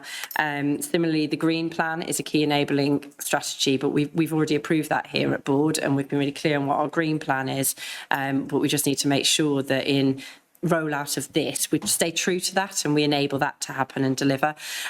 Digital strategy, I know there's a shared strategy across the whole of the peninsula that Kelvin has already developed, and we just need to do that kind of cross-check back and say, does this really fit? Are we staying true and helping that be delivered through here? And then quality and safety strategy, we have a live one at the moment, but that will need to be refreshed in line with this. The big one is that estates one, because previously we haven't had the clarity of our clinical strategy, which I think is now evident in here, that can really feed into, and what does that mean for our estate? What does that mean for how we use our assets? And that needs to be really clear for us as a trust, but it does need to link to a system plan as well. But that, as I say, work needs to start on that immediately because we need it for the women's and children's build and the full business case that we're developing.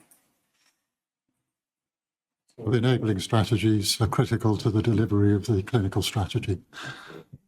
Because without people, money and things working together and not blocking each other, you can't achieve the objectives.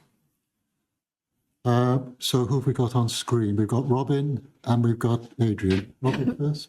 Yeah, first of all, the strategy absolutely reflects all of the forums that we've been through and many, many conversations with lots of people. So that's really, really great to see. I wanted to emphasise the point Ella made about we now have a strategy, not a strategy and a clinical strategy. From an ops perspective, there's often we need a clinical strategy before we can do X, Y, and Z. We've moved from that now, and I think that's a really important step for us to be. Now we have a strategy that we work to. So thank you, Ella, and your wider team for moving us out of having this division almost to being back to we have a trust strategy. My only second challenge for us was we spoke about the accessibility of the actual document. Has it been through an accessibility check? Because some of the colours are quite difficult to, white on purple is quite difficult to read. If we could just just do that check, because we were also then going to do a easy read version as well for our strategy, weren't we? Yeah, it's a very good point. We'll do, so it has been through our communications team who always kind of check in terms of the colours and effectiveness, but in terms of easy read, we'll do another version. We're also planning on doing things like a more informatic version that's shorter and snappier for people. So there will be various versions of this going around and shared with partners as part of that comms launch plan that I talked about. Thank you. Then Adrian. A lot of what I wanted to say has already been covered, but I've seen this document through various committees as it's progressed. And I think it's a really good document. There are bits in there that I really like, the use of case studies, the roadmap, the links to other strategies. But I just really wanted to also comment on the level of detail in the equality and quality impact assessments that came round with the document, together with the associated risks. We don't very often, as non-executives, get to see that level of detail, and I think it's fantastic. Thank you. I can agree more, Adrian. Adam. Yeah, thank you. At the risk of repeating what others have said, I think it's a really great document, and thank you very much to everybody that's been involved. I certainly feel like I've been engaged multiple times and had the opportunity to comment, which is really great. And it sounds like lots of our partners have as well, which is really important. I know we've all read it, but just to point everyone to the very last page, the medium-term roadmap kind of demonstrates the really exciting, challenging 5 years that we're setting ourselves. I think it'd be really nice to set ourselves the target of trying to populate what 2031 to 2035 would look like in a bit more detail. I recognise how difficult that is, but that would be really good to try and do as well. I think it's a great document, and thank you very much. Adam, that's a great non-executive challenge. Let's look forward to 2035 now. Particularly as Adam won't be here. Any other comments or questions? I mean, I get the sense that the board is pretty bought into this plan. And you've had lots of opportunities to discuss it privately. So I'd like us, with grateful thanks to Ella, to you and Natalie and to the team, to now approve this formally as our strategy and disseminate it in the way that you suggest, Ella. I've mentioned before, Kelvin, it would be great for you to come to us with more information on digital strategy and how all the huge changes are going to affect us when you're ready. And that will equally apply to other leads on other strategies. We have a mature draft, so we're not that far off being able to do that. Oh, that's excellent. So I'm just looking around the room in case there are any further comments. I think we're done on this, and we're very happy to approve and endorse the strategy, which is an excellent piece of work. Thank you very much, Ella. I think having done that, you probably deserve a break. It's good practice to have a break every couple of hours. Just to make people online jealous, Sue, our Deputy Company Secretary, has very kindly provided some homemade cakes for us, which apparently have a special recipe handed down from her mum. So we'll look forward to those. Where are we now? It's 11:36, so shall we come back at 10 to? Is that okay? Thank you. 10 to. Very generous. Right. Okay. 10 to. 10 to.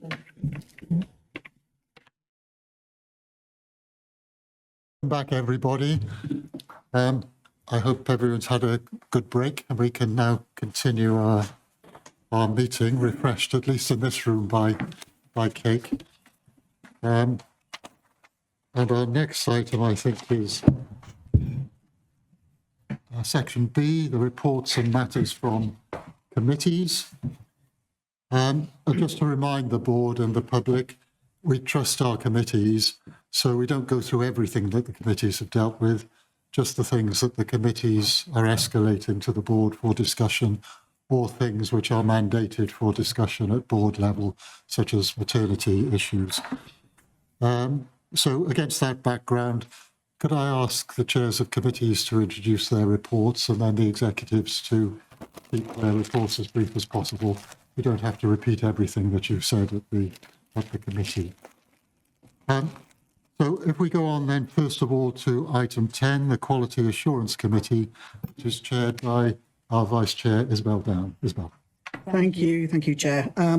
This will be very brief. It's a summary, really, of 2 months worth of our committee meetings in the Quality Assurance Committee, and there were no items that we needed to escalate to board on this occasion.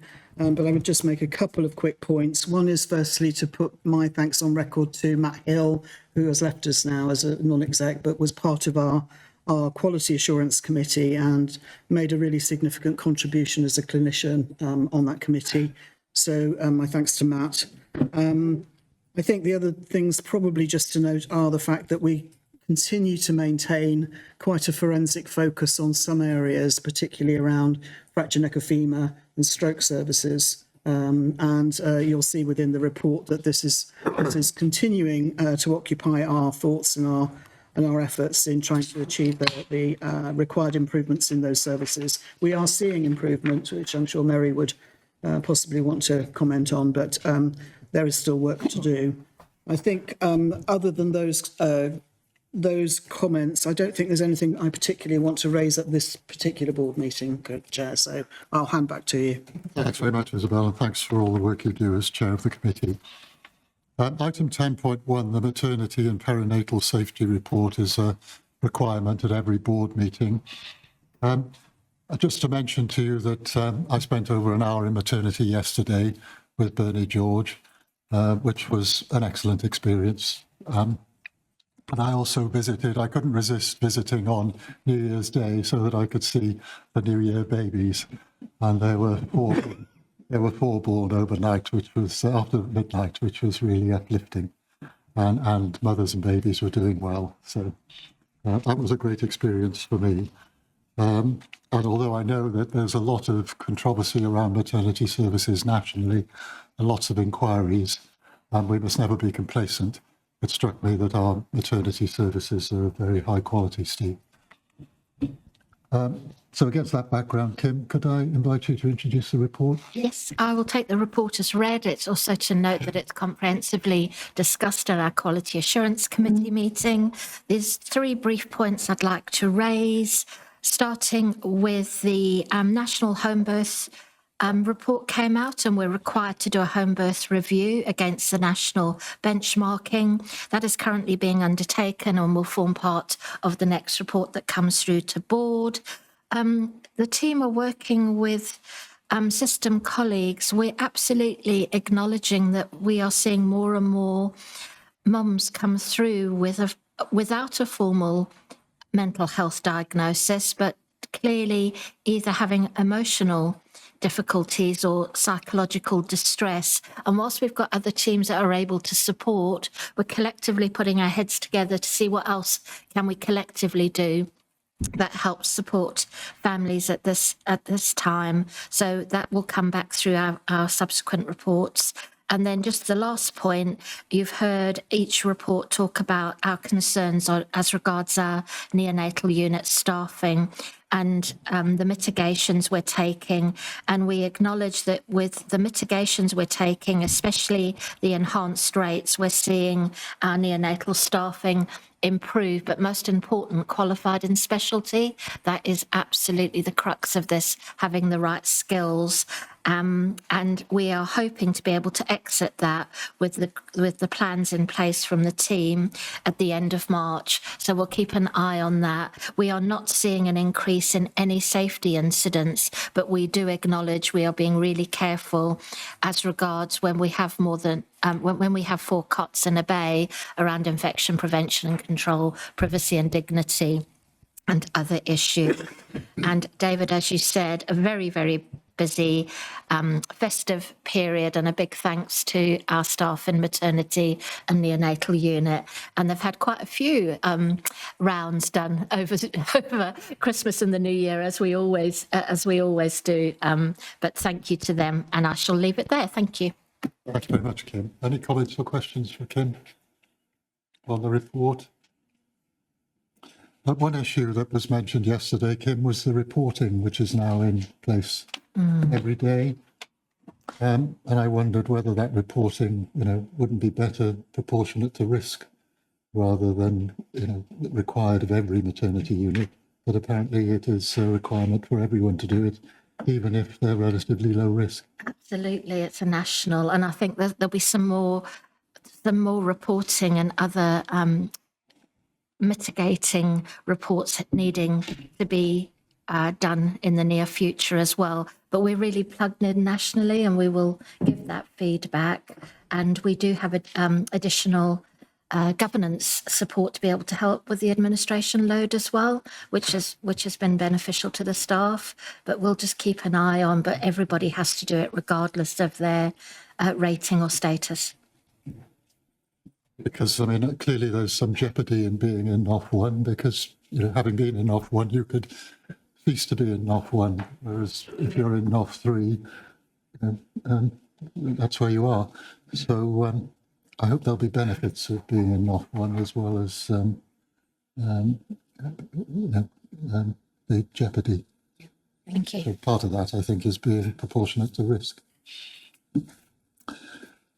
Any other comments or questions? Thank you. So could we note that report, please? And I think we're all pleased to see that we're making progress on the neonatal staffing issues. The next item, I think, is the Learning from Deaths Assurance Report for Q2 from item 10.2. And that is a report from Mary, Chief Medical Officer. Thank you. Again, I'll take the report as read. It's a fairly long report with a lot of information in it that we have discussed at the Quality Assurance Committee. I'll try and pick out what I think are some important points. So we look at three key metrics around our mortality data. So that's the hospital standardised mortality review data, crude mortality data, and the summary hospital mortality index data.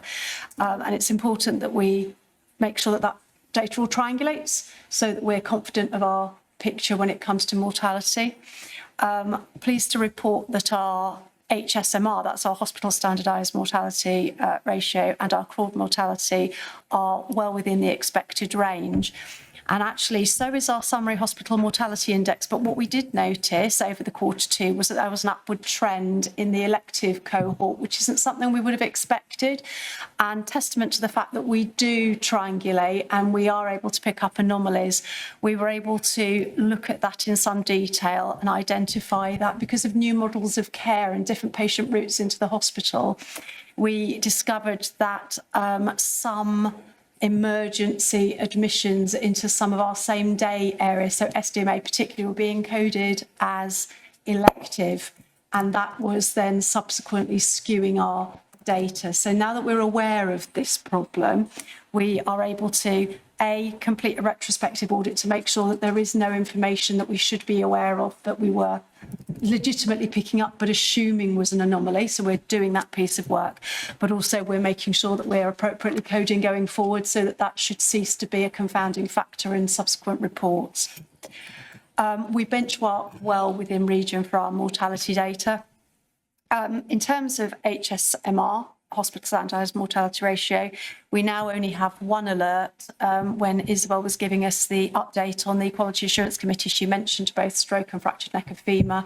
Pleased to report that stroke mortality is no longer alerting and hasn't done for some while. That's a very positive thing. The stroke action plan continues to be worked on and implemented, and we continue to look at that very regularly through the Quality Assurance Committee. Fractured neck of femur is still as alerting, but I think it's really important to draw board members' attention to the fact that HMSR alert for fractured neck of femur back in July 2024 was alerting at 140, so very, very significantly above the expected, which is around 100. In the last reporting period, fractured neck of femur, although still above 100, is now flagging at 104.7. That is a very significant approximation to normal, continues to be tracked. We have a very robust programme of work to address the fractured neck of femur pathway, again, very regularly monitored in the Quality Assurance Committee. But that, although still flagging and therefore not something we should be taking our attention from, should also be noted as a significant achievement for all the team that are working towards getting that right for those patients. We had one death of a patient with a learning disability in Q2. That patient's death was reviewed and the conclusion was that excellent care had been delivered and it was an unavoidable death.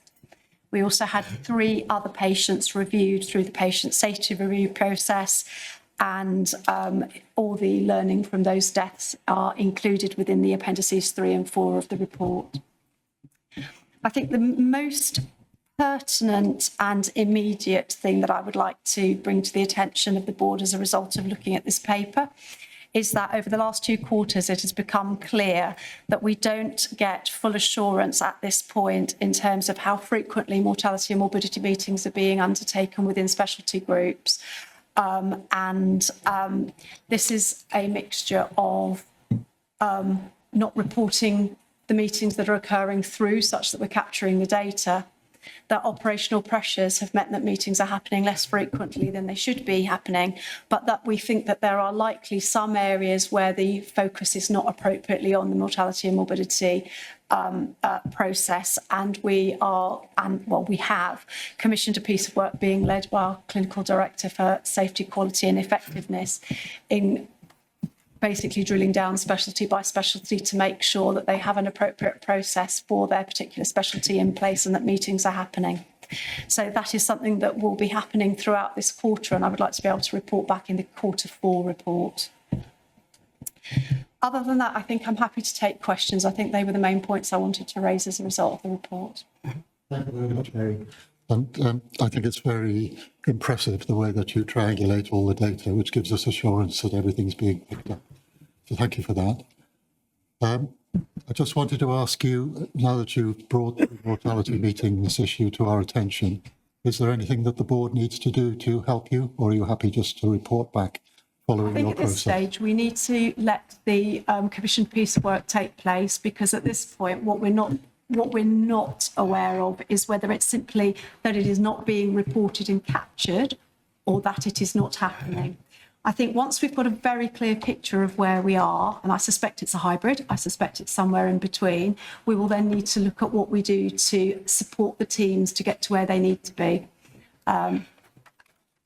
So the conversation may be different when I have the information to hand. But at this current point in time, I am confident that piece of work is being done. We'll be on top of this as well. So are there any comments or questions for Mary, other than those we've already covered? Oh, Robbie, go ahead. It's just actually an offer of support on your comment, Mary, about those reviews. As part of the realignment we're doing as when we move towards our new structure, we're creating a pack to support the development of what will become the new divisions. And Mary, if you and I grab some time after that piece of work's happened, we can feed that into that supportive pack that's being produced for colleagues, which will then help tie this together about how divisional boards will work, etc., which will should then facilitate that outcome. Other points? So if not, could we approve this report and note it, particularly the issues that Mary has highlighted to us, which we look forward to considering under Q4. Is that okay? Thank you. Now, if we could move on then, please, to item 11, the Finance and Performance Committee Assurance Report, and Adrian Davis is the chair. Thank you, Chair. I'll be brief. The committee recommended the board approve receipt of 2 pots of capital funding, both of which are in the capital programme, and also that they delegate authority to the Chief Finance Officer to enter into a contract with the preferred supplier. And there were 3 items that we wanted to escalate to board. The first was the committee recommended escalating to board the level of challenge associated with the financial, operational and workforce requirements for future years and the impacts on staff, resource, service and delivery of performance targets and metrics. We're starting to see the impact of some of that coming through committee structures. And we also recommended escalating to the board a significant risk that has emerged regarding delays in building control and health and safety executive sign-off for cabling work in the tower block, which could impact on the e-care programme. And the last one is an issue that I've raised through a number of committee meetings in November and December regarding the Women and Children's programme. There is an issue about Hospital 2, everybody's aware of that, but the issue that I've raised through other committees was the problem with quoracy at programme board and delivery board level. If the meetings aren't quorate, they can't take decisions, which potentially, as we enter this time now building up to full business case, we need to be sure that those meetings are quorate and they can take the decisions that enable us to move on to the target date for the full business case. I will go into that further this afternoon in the private board meeting, but those were the issues that I wish to raise, and happy to take any questions. Thank you very much, Adrian. That's all very clear. On the last matter, just to say at your request, I have discussed it with the Chief Executive. Thank you. No doubt he'll say more later. Okay. So is there any board discussion or comments or questions, particularly on the issues which Adrian has escalated? Steve. Yeah, I'd like to address the second of the escalation issues, which is regarding the risks around building control and health and safety executive sign-off of the cabling works and tower block, which could impact on e-care programme. Thank you for the escalation, that's really helpful.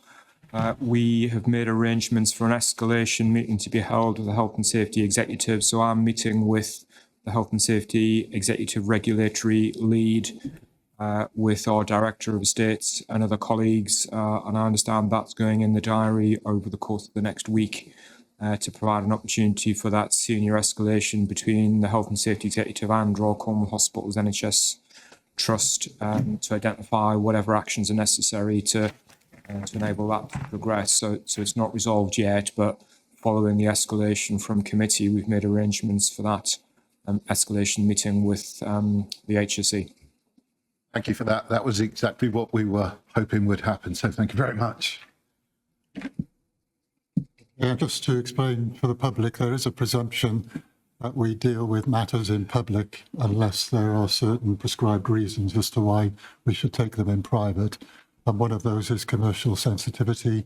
And there is a lot of commercial sensitivity around the Women and Children's Hospital and all the various contractors involved. So we do need to take that conversation in private, but it was right, I think, for you to raise it in public as an issue. Okay. So, thank you, Adrian. Is there anything more you need as chair from the board in relation to those items? No. I think that was a very helpful response from Steve.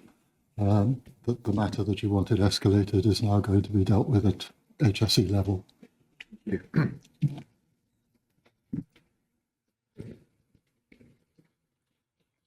I can't always see everyone. Adam, you wanted to come in. Oh, sorry, Chair. Steve's actually just answered the question I would have asked about e-care and cabling. So thank you, Steve. The question's been answered. So you're assured, Adam? Yes. Thank you. Thank you. Are there any other questions or comments for Adrian? If not, could we receive and note the Finance and Performance Committee assurance report alongside those further assurances that were given by Steve on the conversation this afternoon? Item 11.1 is the month 8 revenue financial report. Could I hand over, please, to Ian Dean, the Chief Finance Officer? Thank you, Chair. So, as with others, I'll take the report as read. It's the position through to the end of November. And just pull out some of the key highlights. So for context, at the end of November, 477 million is the amount of money that the organisation has spent, and we're reporting a £460,000 adverse position to our plan at this point in the year. That is solely related to the industrial action cost that was incurred in November. We've also alluded to the further industrial action that took place in December. That's not reflected, but will be in the month 9 report. That takes our cumulative position to a £4.7 million deficit. So, as I said, slightly off our plan, but it just really emphasised that it's still a deficit of 4.7 million at this point at the end of month 8. And so we do have to now, as per the plan, deliver those surplus months of, on average, about £1 million a month to get back to that year-end break-even position. You'll note through the report that care groups, whilst they continue to be adverse to plan, it was similar to the level we'd seen in October. Corporate departments continue to underspend and contribute well to the overall financial position, but arriving at that position in month 8 was only achieved by further mitigations of £2.2 million being played into the position. You'll see in section 7 of the report, in respect of the cost improvement programme, we've started to see some slippage on some of those areas, and that relates to some of the schemes that we were expecting to be enacting at this point in the year. So that was some of the ones around the staff consultations, but also some of the ward closures and capacity changes that clearly, with the operational position that we've already heard of and spoken of in the meeting, are putting at risk some of that. So the report reflects a reduced level of outturn on the cost improvement programme. So there's a shortfall of £4.5 million now shown against the cost improvement plan, and that's taken into account in the overall forecast position, just to be clear. The section 2, which is the forecast section, is probably the most important part of it at this time in the year. So you'll note in the report that the headline risk from an overspend deficit perspective is reduced down to 9.6 million. That was over 12 million, which is positive, and that includes the impacts and costs of industrial action within that forecast. There's a number of mitigating steps outlined in the report. One key one with that was the issuing of control totals to focus on the end of year position that we collectively need each part of the organisation to deliver to, in order the overall position to be delivered. And we continue to go through that in quite a bit of detail through Finance and Performance Committee, and we've also got a section on our board in private agenda this afternoon to look at those options around that. There is a significant benefit to delivering our break-even position. Not only is our statutory duty, there is capital incentive and potentially other incentives. We also know that in terms of our oversight framework rating, that there is a financial override that any organisation in deficit can't achieve higher than a segmentation 3. So there's some real compelling reasons that we need to continue the progress we've made. There's an update on the underlying position. That's important, I think, with the escalation that Adrian referred to in the report previous around the scale of challenge into next year, because that underlying position and how we move that through into the uplifts to contracts and changes in expenditure and income into next year will be key. A couple of the indicators we need to keep an eye on around things like our variable pay, so our agency and bank spend. While we've made good progress, and again, if you did, like we do with UEC, a comparison to this time last year, they are markedly improved. They still need to carry on improving, and you can see in some of the graphs that we're starting to flatline, and in some instances just tip back up rather than continuing that downward improvement. And that is a focus of regional and national scrutiny in terms of our variable spend as an organisation.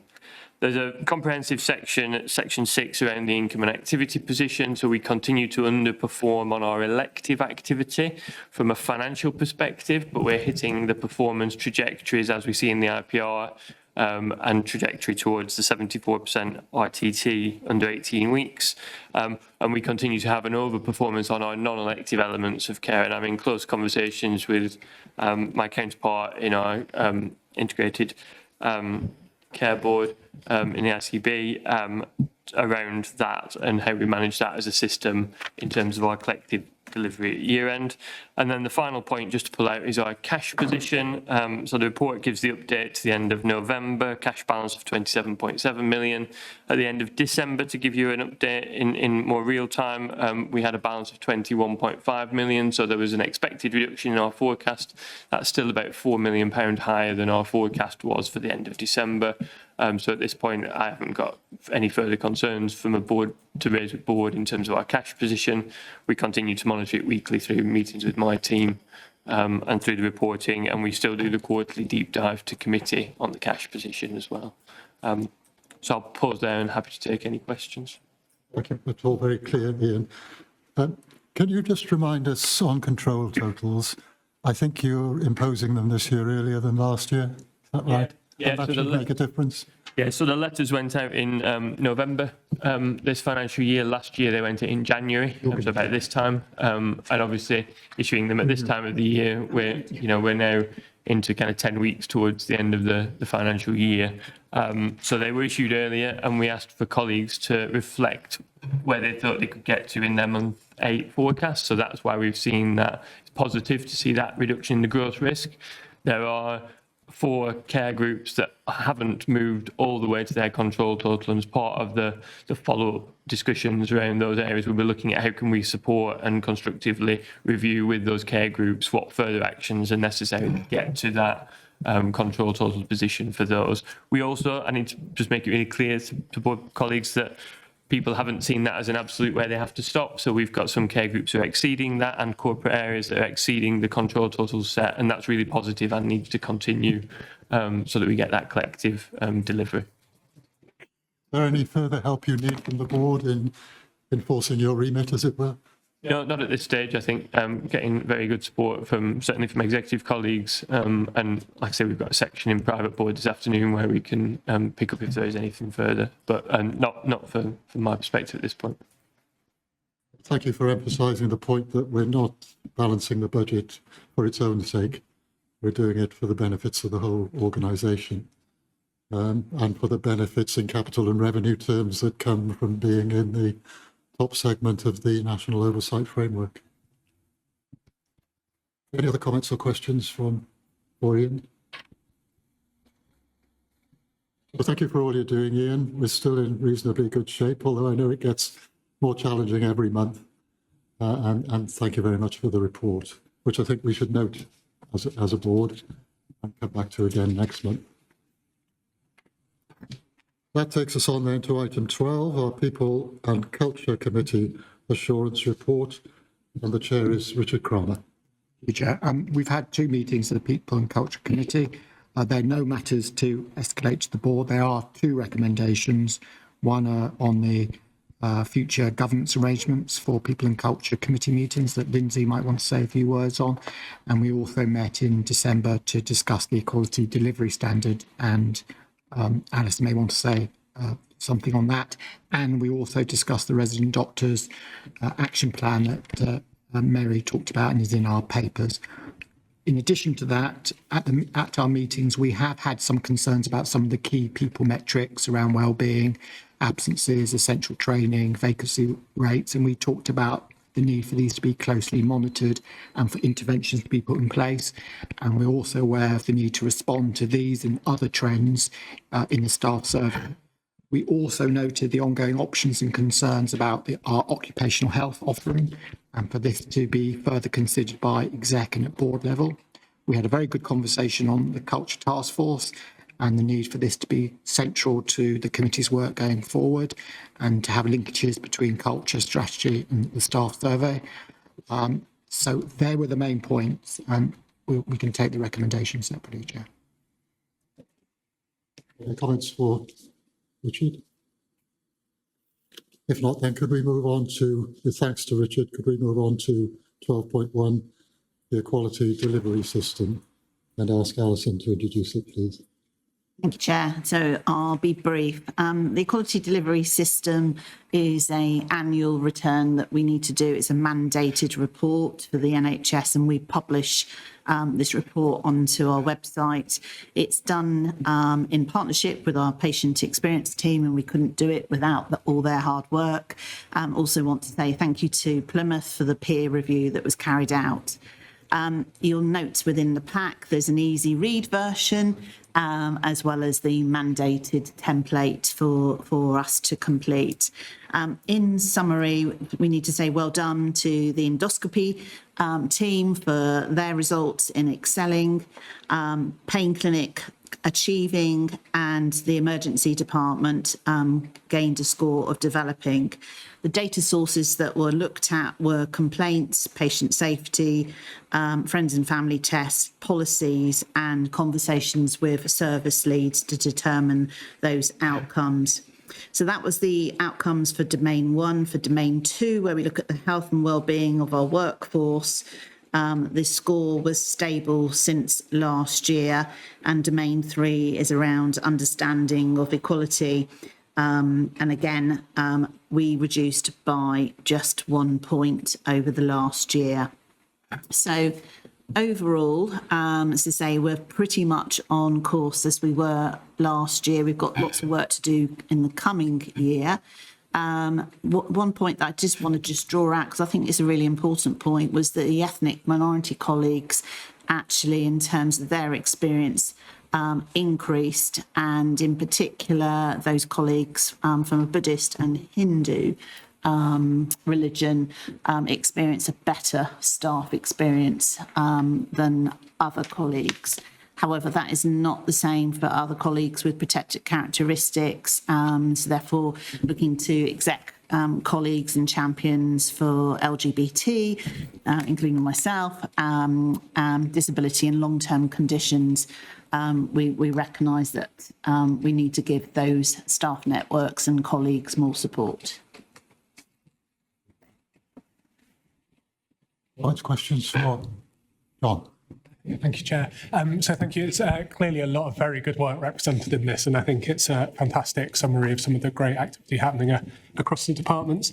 I'm conscious that this is an NHS England process that we take part in, so we may not have a huge control in some of how it's conducted, but I wondered how much of our process in carrying out this involves a sort of assurance check on what's happening, as opposed to sort of reporting back some of those conversations with service leads, just because I think some of the assessments we've made and updates on actions feel a little bit more in that reassurance space rather than that assurance check that that's having the impact we'd want it to have.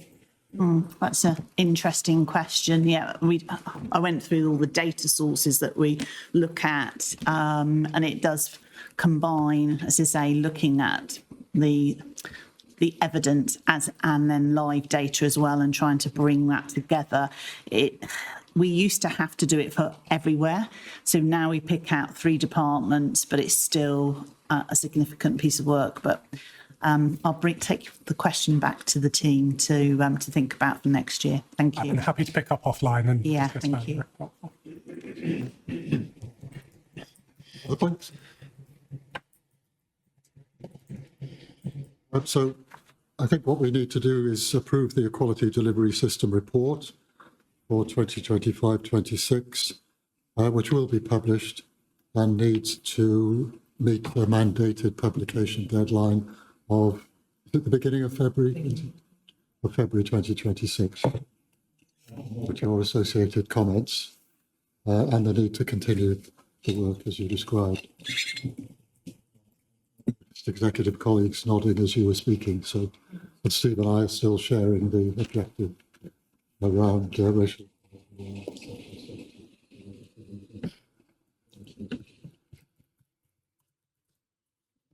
Item 12.2 is the resident doctor 10-point plan, which Steve referred to earlier. Mary?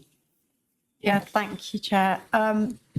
Yes, so Steve did refer to the 10-point plan earlier, and I think in your report, Chair, you talked about the industrial action, and they're integrally related. So the Resident Doctor 10-point plan is a plan focusing around improving the lives of resident doctors, and it was an initiative that was first mooted by the government towards the end of last year, very much in the hope that if we could right some of the long-term issues that have beleaguered our resident doctors over many, many years, it might potentially have an impact and potentially persuade them not to take industrial action. Now, sadly, that didn't come to bear, or hasn't done as yet, and we had the strike at the end of last year. But nonetheless, I think all the points within the 10-point plan, which I won't go through, they're all there. for you to read are absolutely the right things to be doing, where they do make a positive difference to the working lives of our resident doctor population. We were at RCHT somewhat ahead of many of our partner trusts across the country in that we already had a senior resident doctor in post, so a chief resident, and Catherine Hogan is our current chief resident, and she has been leading this piece of work supported by the CMO office and by our business, our pod department. We have achieved very good levels of compliance. And I think in the appendix, you'll be able to see the predicted trajectory towards compliance where we were not yet green. I think an additional piece of work that I think it's worthy of noting that Catherine has undertaken, and we will be getting the results shortly, is that there is an assumption made, not unreasonable, but nonetheless an assumption that the 10 points on the 10-point plan are the 10 points that our resident doctors feel are the most important for them, and that within the 10 points that have been put forward, the solutions that are being mooted by NHS England or Health Education England are the solutions that our resident doctors would wish to see. So what we have also done is we have done our own survey of our resident doctors, asking them, are these the 10 things that you think are the most important? Are there things that aren't included within this plan that you think are important? Are the solutions that are being suggested as the right solutions the solutions that you think would actually be right for you? And we're waiting for that piece of information. The informal feedback thus far is that we are along the right tracks, but that we would absolutely consider site-specific nuances if that was the right thing to do. Unfortunately, although we were hoping, and Catherine was very much hoping, that she was going to be staying with us for longer, the deanery unfortunately haven't approved her staying at RCHT beyond her current placement. So we are unfortunately losing Catherine, but we do have 4 applicants to take over from her that we're interviewing for shortly. So this should be seamless. But I think because if and when we bring a further update, Catherine won't be in post, I would like to specifically thank Catherine for the huge amount of work she has been doing on this and other things pertaining to the resident doctors that we have employed with us, because she has made quite a big difference. So I'd like to formally suggest that the board notes that. Otherwise, I'm happy to take questions. Thanks. Could we take the last point first and ask the board to associate itself with your remarks and wish Catherine all the best with her future career? I'm glad you've got 4 applicants willing to consider taking it on.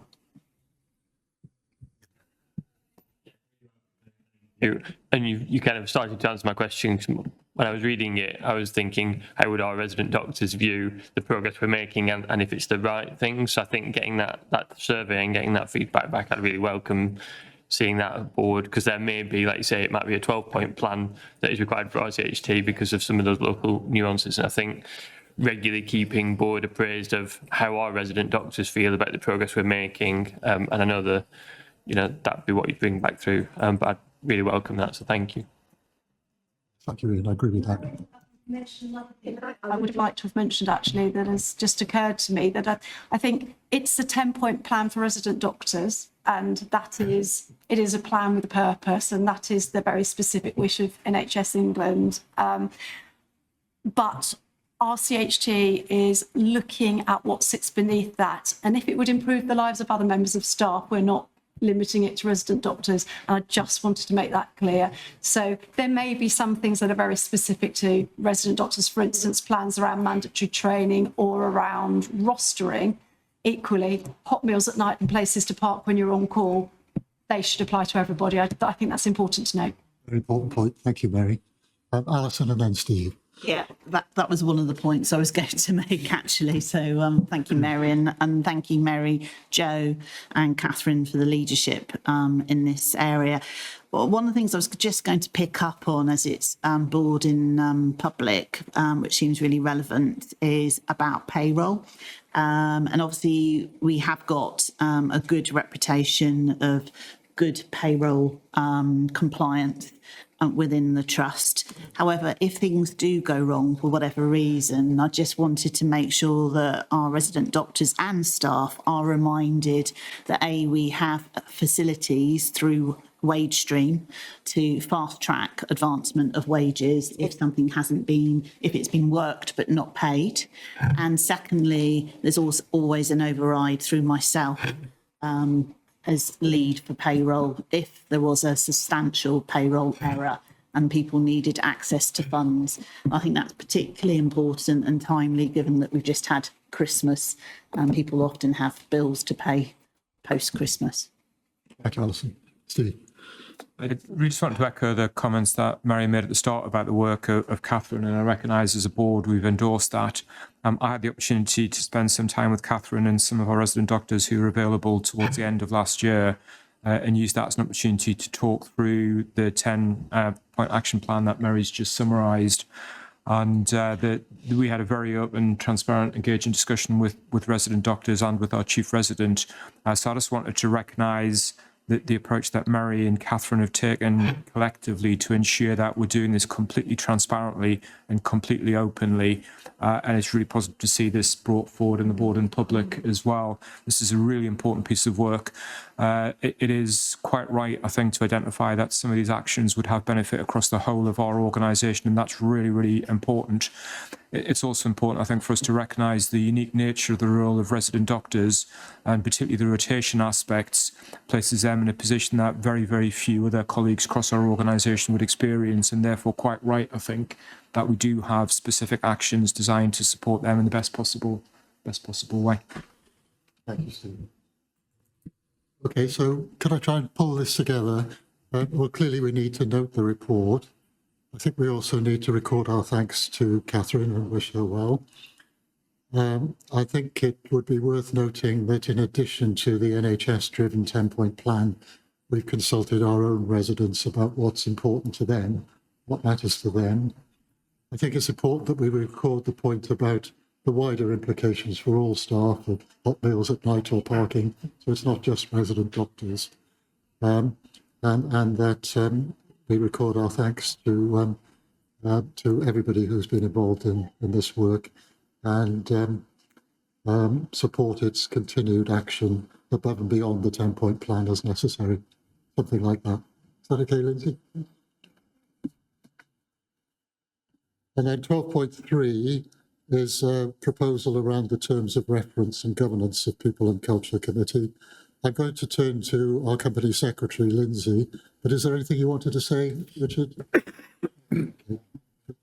Thank you. So in brief, last year the committee implemented an additional meeting, a strategic people and culture committee, which was focused on transformation, future workforce, OD, workforce efficiencies and other strategic related matters. We agreed that we would review it after about 6 or 12 months, and this paper sets out the options which were presented to people and culture committee for consideration.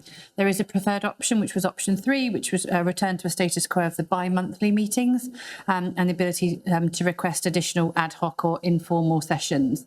There were some also other recommendations that are being considered to help our improvement of the meeting, which included the suggestions around improving quality and length of papers, as well as improving our substructure, which Alison mentioned earlier on today. What's not included in the terms of reference, we did have a conversation with the chair recently around the inclusion of Alice Tracy as our Chief Strategy Officer to become an attendee of that committee. So if committee members are content, we'll amend those terms of reference to include that addition. And as part of the annual review of effectiveness later in this quarter, we will be looking at the membership in totality as well anyway. Thank you. Thank you very much, Lindsay. So I think we need to approve the move to the status quo of bi-monthly meetings. We need to approve that as a board. Yes, please. with the ability to request ad hoc or informal strategic People and Culture Committee sessions to address specific strategic topics as they arise. I think the matter of Ella's attendance is a matter for the committee, but we also need to approve the changes to the People and Culture Committee terms of reference, which are set out on the agenda paper. Is the board content? Ian? Yeah, so very content with that. But I think the key actions and the other elements in there are really important.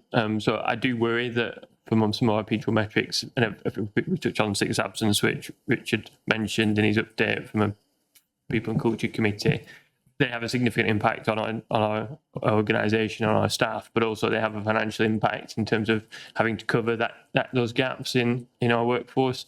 And I just think we've got to be careful that in moving it to a bi-monthly, which I see and appreciate the recommendations from the committee, that we still have that level of scrutiny. And that might mean on occasions either those ad hoc meetings are required or specific areas, or we might need to cover more in an IPR update or a board update as a consequence of it. So that's my only hesitation and slight reservation, if I'm being honest with myself at the board table. I think the intention was that the regular People and Culture meetings will allow greater focus on the operational issues, including the people metrics, and the other meetings will be more strategic to allow us to look at things like culture, which we have, or the medium-term workforce plan. So I think I can give some assurance that we'll be focusing more on those operational issues. We find we're trying to do both often in one meeting. So I think it makes sense from that perspective. That's really helpful. Thank you, Richard.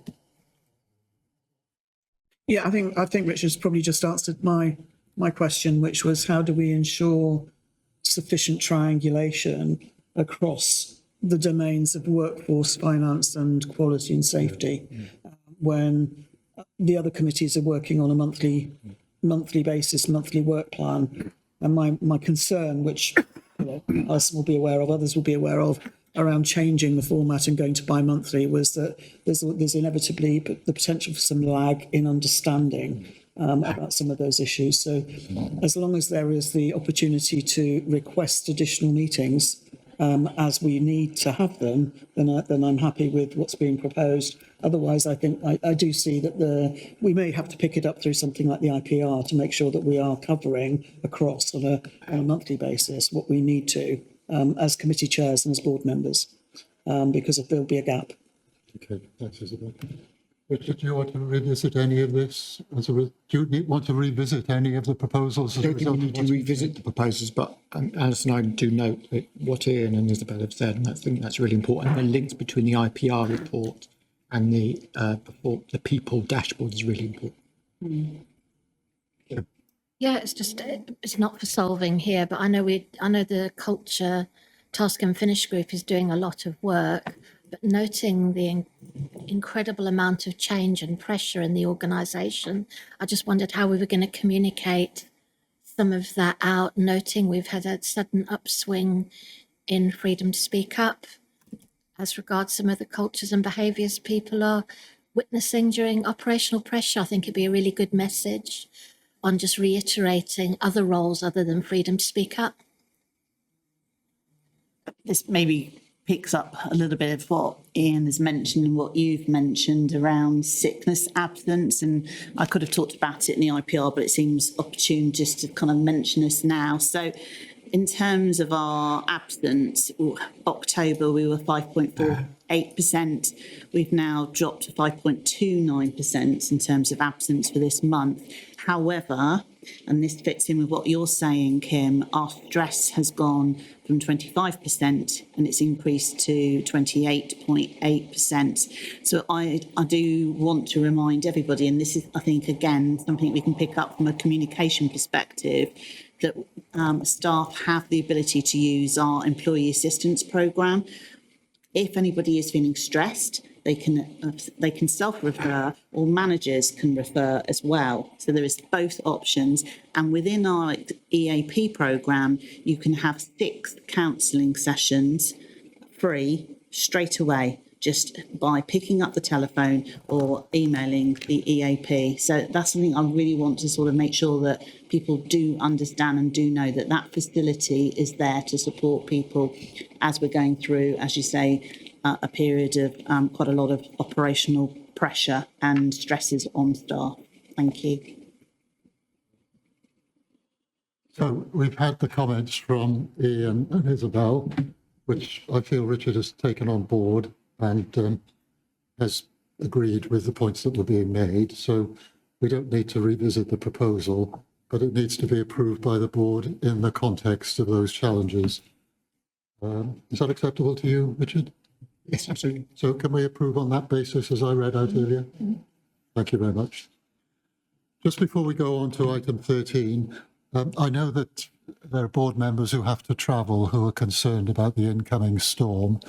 So I just wanted to suggest, to set your minds at rest, that when we finish the public board, if the board members could stay in the room for just a couple of minutes before we break for lunch, I'll explain to you what we're proposing to do this afternoon in order to enable you to leave earlier if you have to travel. Is that okay? Thank you. Good. Thank you. So we'll do that at the end of the meeting. So item 13 is the Audit and Risk Assurance Committee. And can I hand over to the chair, Adam Broom, please? Thank you, David. So item 13, the Audit and Risk Assurance Report. It's a short report, starts on page 438 in the pack of papers. I think there's a typo on the first page making reference to, I think, the October meeting. It's actually the assurance report for the December meeting. The December meeting was both a committee meeting and we also had an auditor panel meeting straight afterwards. And for the benefit of people listening in, the auditor panel considers both the performance of the internal and external auditors and, if necessary, procurement of internal and external auditors into the future. The internal and external auditors come to the full Audit and Risk Assurance Committee meeting. They don't come to the auditor panel meeting. In terms of items to bring to the attention of board from the last December Audit and Risk Assurance Committee, firstly, the Women and Children's Hospital issue that Adrian's raised already from Finance and Performance Committee around Coracy came up at Audit and Risk Assurance Committee as well. We've discussed it already in this meeting. We've also discussed culture, actually, and there was a recognition at the last ARAC Committee, Audit and Risk Assurance Committee, that there's kind of a golden thread to a number of the issues at Audit Committee around if we can address some of our cultural challenges, it will help to address some of our audit challenges. And then two issues from the auditor panel around procurement. We're well underway in terms of looking at future procurement requirements for both external auditors for charitable funds and for our external auditor for the whole of RCHT as well. And just to raise one last item that we did discuss at the last audit meeting was around climate risk, recognised as best practice that audit committees should consider climate risk. That's the first time that we've done so. That heavily links with the green plan that we've discussed already today as a enabling strategy for the overall trust strategy. I guess the two issues which we've discussed here that we need to be aware of as the challenges around resources for delivering the green plan and the importance of having dedicated resources to deliver the green plan. We're aware of that. We've discussed it before. And I'll probably stop there, Chair. Thank you. Thank you, Adam. In terms of your escalation issues, we've dealt with women and children's. We're noting the underlying theme of culture. Yep. And the two procurement processes presumably are to bring to board's attention, Yeah. but without action today. Correct. Okay, so any questions for Adam? If not, then can we note the report with thanks, Adam? 13.1 is the board assurance framework. Lindsay? Yeah, thank you, Chair. I won't go through the paper because all changes are made in track changes for ease of reading, and the covering report does outline every single change made. However, it's important to note that these changes are made after the committee meeting and consider any comments from that and with the executive directors and from these meetings, from the board meetings. Key areas are highlighted. So we've got a couple of new gaps in assurance across the 6 elements. We included new gaps around culture and staff survey outcomes and some mitigating actions on BAF2, which covers our workforce. We've got some new gaps in assurance regarding the ability to progress at pace the totality of our transformational priorities alongside our business as usual activities.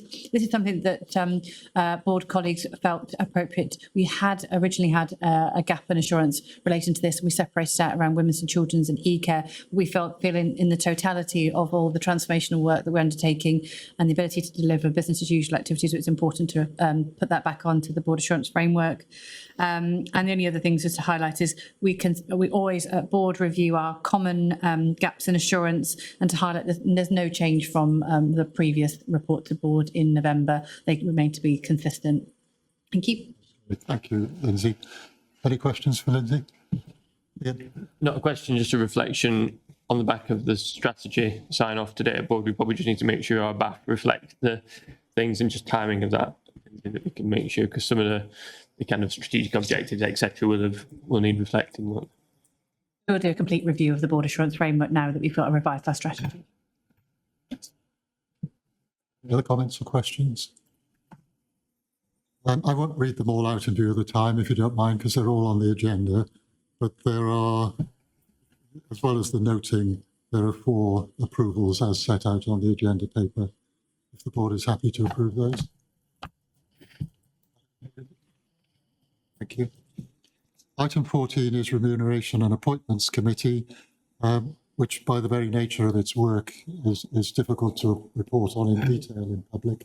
But Isabel is the chair. I'll do my best, given the fact that, yes, the large amount of work that we do within this committee has to, by its nature, remain confidential to committee members. But the things that we are able to share, particularly in a public forum, are some of the overriding items that we are asked to consider as a committee. They're mentioned within the report that you have. One in particular, which I think has come up today already, was that the Remuneration Committee were asked to receive and approve changes to portfolio changes and job titles. So we now have a Chief Strategy Officer, amongst other things, which makes life a lot easier in terms of remembering people's titles.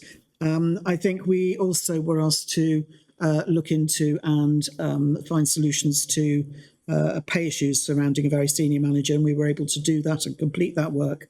And then I think the final point to make is that we received the board skills survey, which is completed annually, and it's something that we review as a committee to look particularly at where we're strong and where we've got areas that we could improve our strength. So, and this helps us particularly to inform future recruitment, which of course may be quite pertinent at the moment, and obviously development opportunities for the future as well. So that gives you a flavour of the sorts of things that we discuss within that committee, and I won't say any more. Thank you. Thank you very much, Isabel.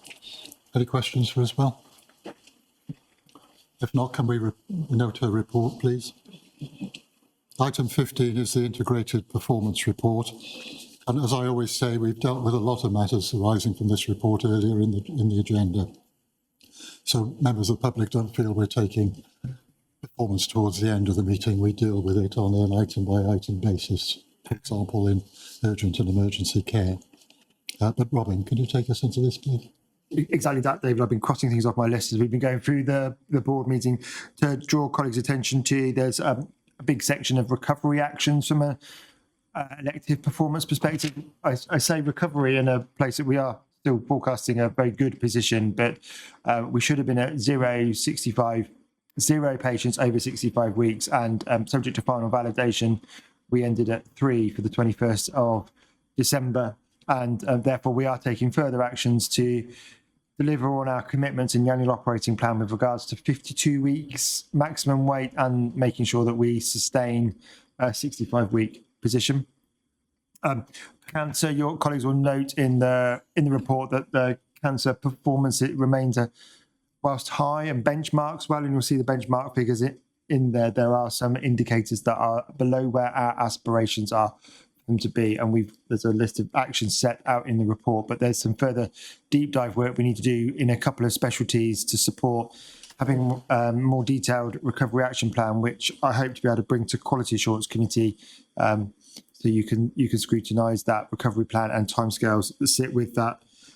I was then just going to note we've spoken previously around this table, but the C. diff position and the pressure ulcers and the improvements that we're seeing in the health and safety training were the last bits we haven't picked up through this committee, Chair. Very much, Robin. Just on the 65-week wait, although we didn't get down to 0, I think we were, was it you reported we were second in the country, Steve? Within the region, we region. compared very favourably from a regional perspective. I thought it's worth mentioning that because it was in the report. Comments or questions for Robin, please, on the integrated performance report? Alison and then Kim. It's not a question for Robin. I suppose it's a more of a challenge for us all. So after 2 years of very slow upward trajectory month on month on appraisal, we now have this steady decline on appraisal, which is hugely frustrating. And I know it's really hard when we've got operational pressures.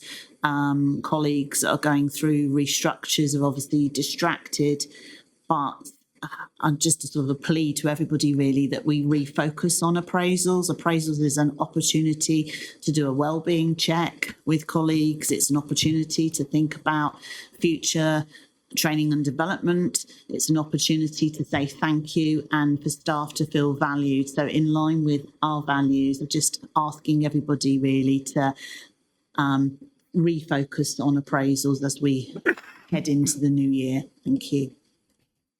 Alison, timely reminder. It's not only the volume of appraisals, it's the quality and outcomes as well, isn't it? That just reminds me, Steve, one of the things that we'll need to tick off is how you're going to deal with appraisals before your departure as well. And just to comment on that briefly, there is a timeline in place which brings forward the timelines for our Executive Director appraisals and myself. Normally they would take place during the first quarter of the next operational year, and they're being brought forward to the end of this operational year. That does mean we won't necessarily have all of the information available that would normally come, given that some of the performance outcomes are clarified in the following weeks of the new operational year. But there is a plan in place to enable both my appraisal and the Executive Director's appraisals to be concluded prior to the end of April. So that'll have implications for the timing of the Remuneration and Appointments Committee as well. Yes, it will. Yeah. Can I just make a couple of other comments? The first one, just picking up on the appraisal point, and yes, of course, it's disappointing to see those figures, but I've got every faith that we can improve and recover. And I was just going to ask Robin, actually, whether as part of the package that you're putting together for the new structure, whether somewhere within that there could be an opportunity to review the quality of appraisals within that and see whether people might need some additional support to be able to deliver appraisals as we would wish them to be delivered. So because you'll possibly working with new people. I'll spend some time with Alison as we get into that pack. That's a good shout. Thank you, Isabel. And I also just wanted to pass comment very quickly on it's good to see the figures around falls, because falls has been a recurring issue for the Quality Assurance Committee. So within the IPR, it's good to see that we're doing reasonably well on falls, particularly at this time of year. So well done to everybody involved in helping keep people safe and not falling over. Thank you. Yeah. Thank you, Isabel, as well. I think it's testament to the new work we're doing on the way that we are reporting, triangulating and monitoring falls and pressure ulcers and the deconditioning programme. So I will pass that on. Thank you. Just for members of the public, the C. difficile testing is something that is part of the mitigations and the improvement work we're doing to reduce it, but also to give earlier detection. And we now have the testing kits for the toxin negative, which now enables everyone to do earlier detection, hence more timely treatment. So we're hoping that that will help the whole system be able to reduce the C. difficile with the earlier diagnosis. So thank you. That's great. Thank you, Kim. Anything else from you, Robin, on the IPR? No, thank you. So could we note it for assurance alongside the other points that have been raised earlier in the meeting, please? And perhaps note also the comments on appraisal. Now we transform ourselves, but still in public, into the charitable funds trustee rather than the trust board, and consider the charitable funds committee assurance report chaired by Richard. Thank you. So there are no points to escalate. There were three things I wanted to share with the board. Firstly, we received a capital projects report that outlined active projects which were charitable fund investments, and we're going to have this report twice a year. The importance of this is, firstly, estates are now part of Charitable Funds Committee, and also this report gives the committee greater assurance that capital projects funded by charitable investments are being taken forward more quickly. So I think that's an important assurance. Secondly, we have added an action to develop a strategy for funding wellbeing activities across the trust, similar to the previous funding called Elevate Funding, where teams can bid for resources. So that's a good opportunity for the future. And lastly, I just wanted to share the beneficiary story that was discussed at the meeting. We don't normally do so, but I wanted to give a shout out to the specialist palliative and end-of-life care and the butterfly scheme. Whilst the staff are very aware of continuous improvement, both staff and volunteers are really providing attentive, bespoke, passionate, compassionate, dignified end-of-life care through their commitment, but also through providing comfort packs, bereavement bags and keepsake boxes. And it's such an important piece of work, and how staff and volunteers work so well together to provide meaningful connections to end-of-life patients. So they were the three things I wanted to highlight. Thank you so much, Richard. Very well said. So all we need to do is to note the report from the December 2025 meetings of the Charitable Funds Committee, because we're not being asked for any specific spending decisions. Is that correct, Lindsay? Right. Thank you, Chair. So could we do that, please? Section C, matters for report, lies on the table. Just to note that the research and development report was inadvertently omitted from the pack last time, so it's there now. And I think it reflects very well on our journey towards University Hospital, as Steve indicated earlier. So all those of the accompanying noting and decisions lay on the table, which brings us to section D, the other matters we have to consider. The first one is the summary consideration of risk arising from the items discussed at this meeting. And Lindsay, I think you have a little list. Yes, I do. Yes, thank you, Chair. So a lot of the matters that we discussed today are already on the board assurance framework and or registered on our corporate risk register, but I think it's helpful to still touch on them.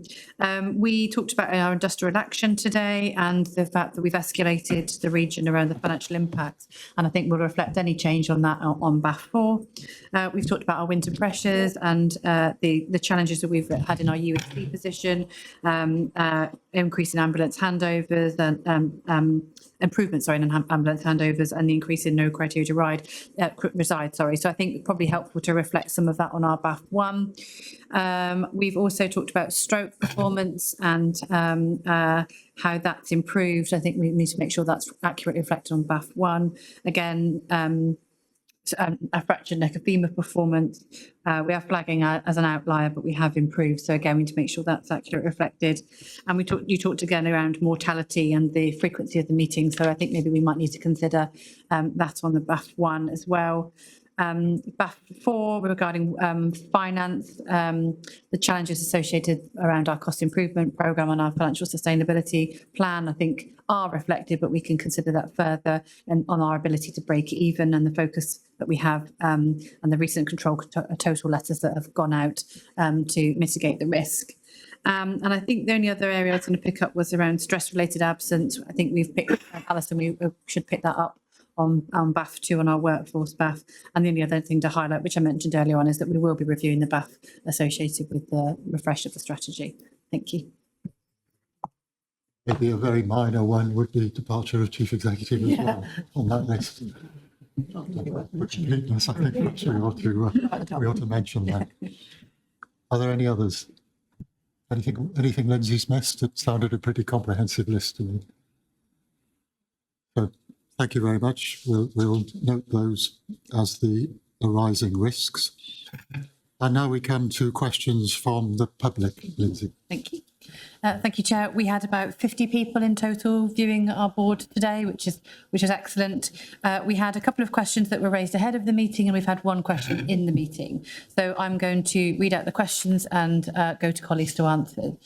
The first question, which was raised by Jane Burnell, she asked, given the Trust Board meets monthly but only admits the public on alternative months, where can interested members of the public see the non-confidential discussions and deliberations of the board on the month where there is not held in public?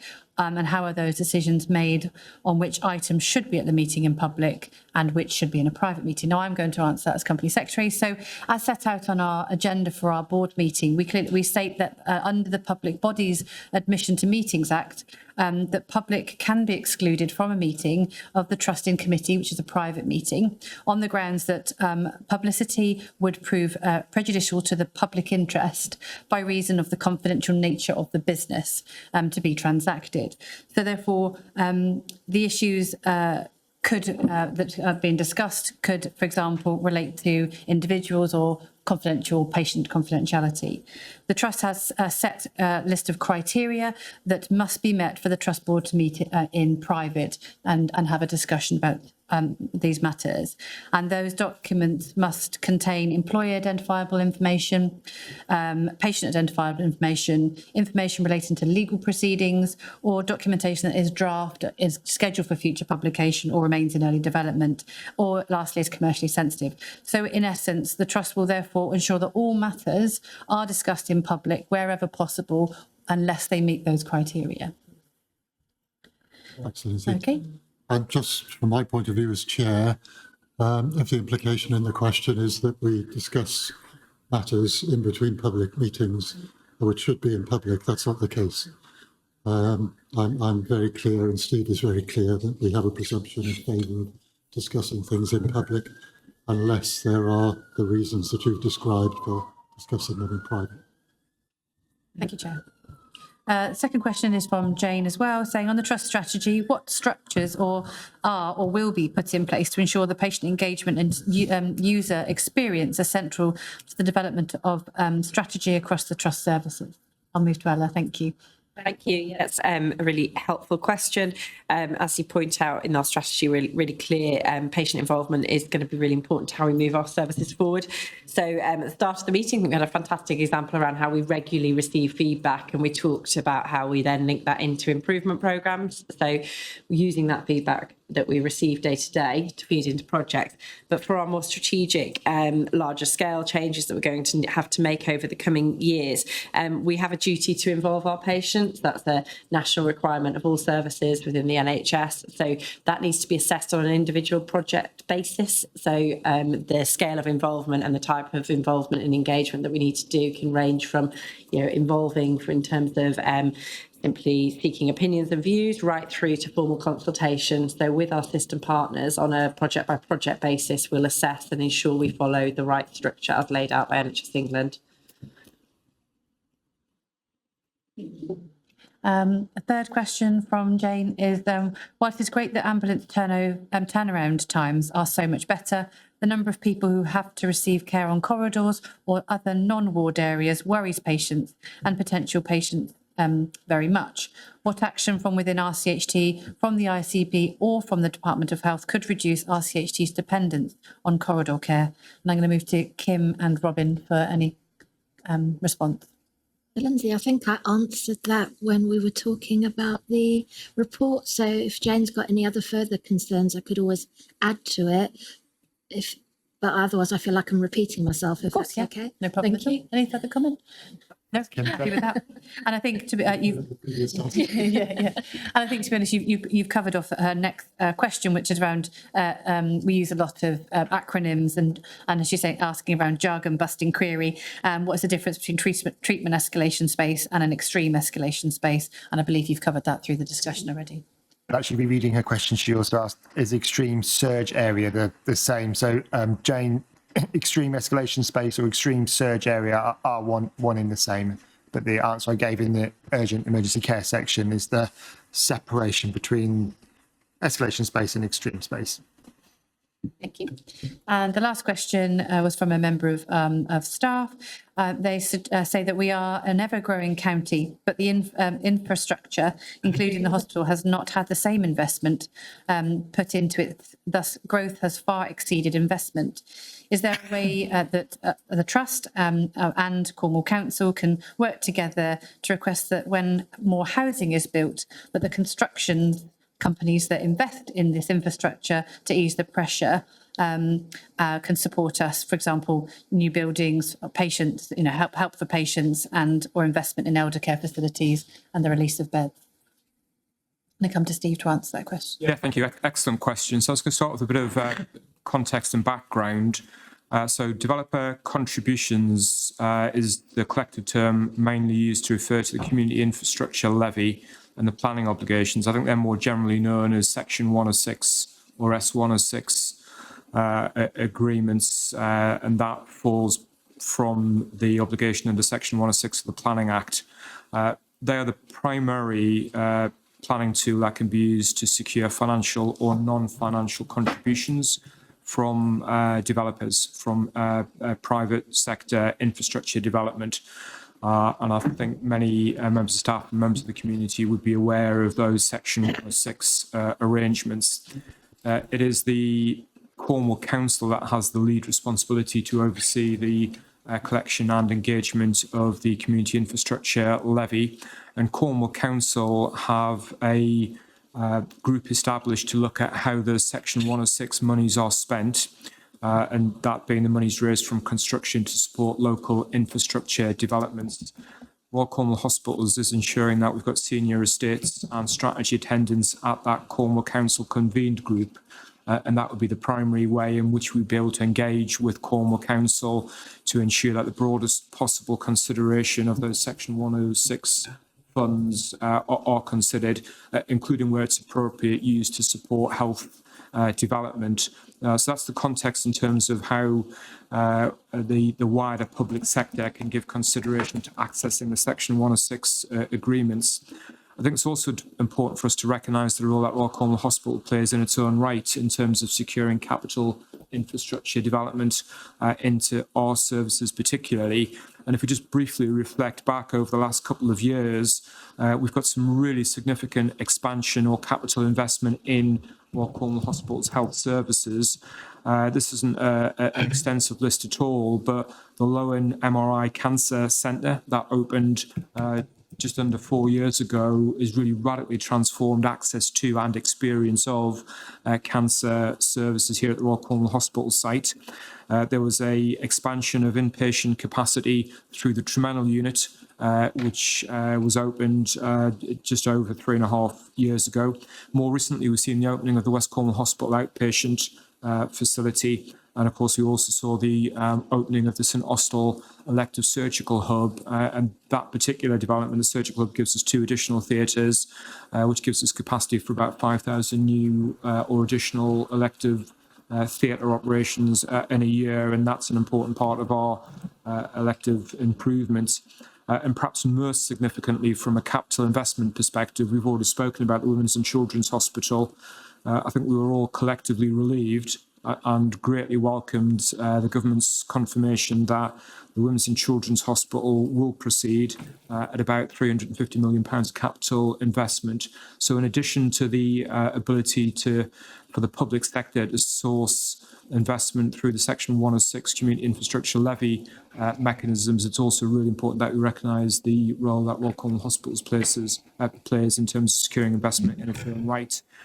And just for completeness, I should also recognise the roles of our wider system partners and to recognise, for example, the investment in and the opening of the Isles of Scilly new hospital was a really important development for the Isles of Scilly.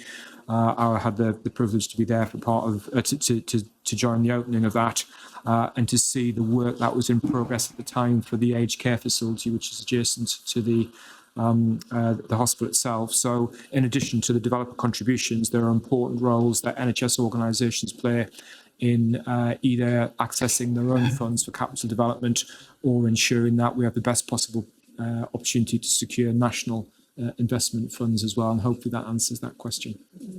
Thank you, Steve. Very comprehensive. That's it, Chair. Thank you very much. That's all the questions. So thank you. Thank you very much for those questions. And I hope the answers were satisfactory to the questioners. Item 22 is just the opportunity to reflect on the effectiveness of the meeting, what worked well, what didn't work so well, what you'd like to see improve, and so on. So could I just invite any reflections from board members on this particular meeting? I think it would be useful to gauge John's feedback as a first-time attendee. No pressure then, John. I'm told, very happy to.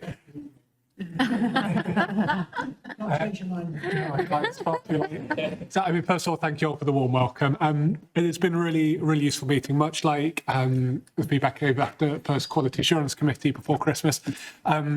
It's been really, really reassuring, actually, that so much of what we've discussed today has been very accessible and made a lot of sense to someone coming both new into the board, but also new into an NHS role for the first time, familiar with the kind of environment, but not necessarily all the technical aspects. It's been very easy to pick up those conversations and understand where things are at, even when there's been a lot of history and discussion beforehand. So I found it very helpful.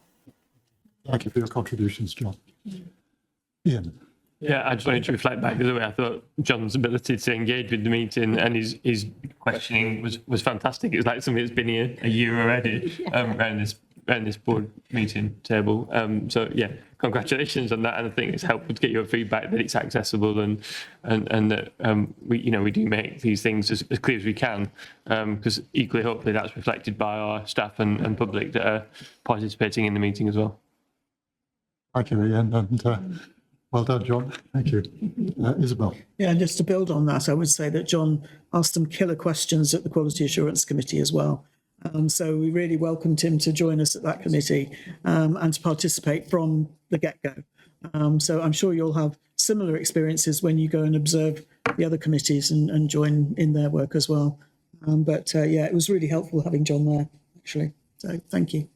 Thank you, John. And I didn't do it today because of time pressures and not to, make it difficult for you at your first meeting. But at the next meeting, if you'd like to say a little bit about yourself and your motivation, I'm sure that would be very welcomed. Thank you. Just to give you notice. You've got to come back. Yes, it does. Any other comments? If not, then could I close this public meeting? Just remind you just to stay in the room for a couple of minutes, if you wouldn't mind. And thank everybody for their attendance. Thank you very much. Thank you.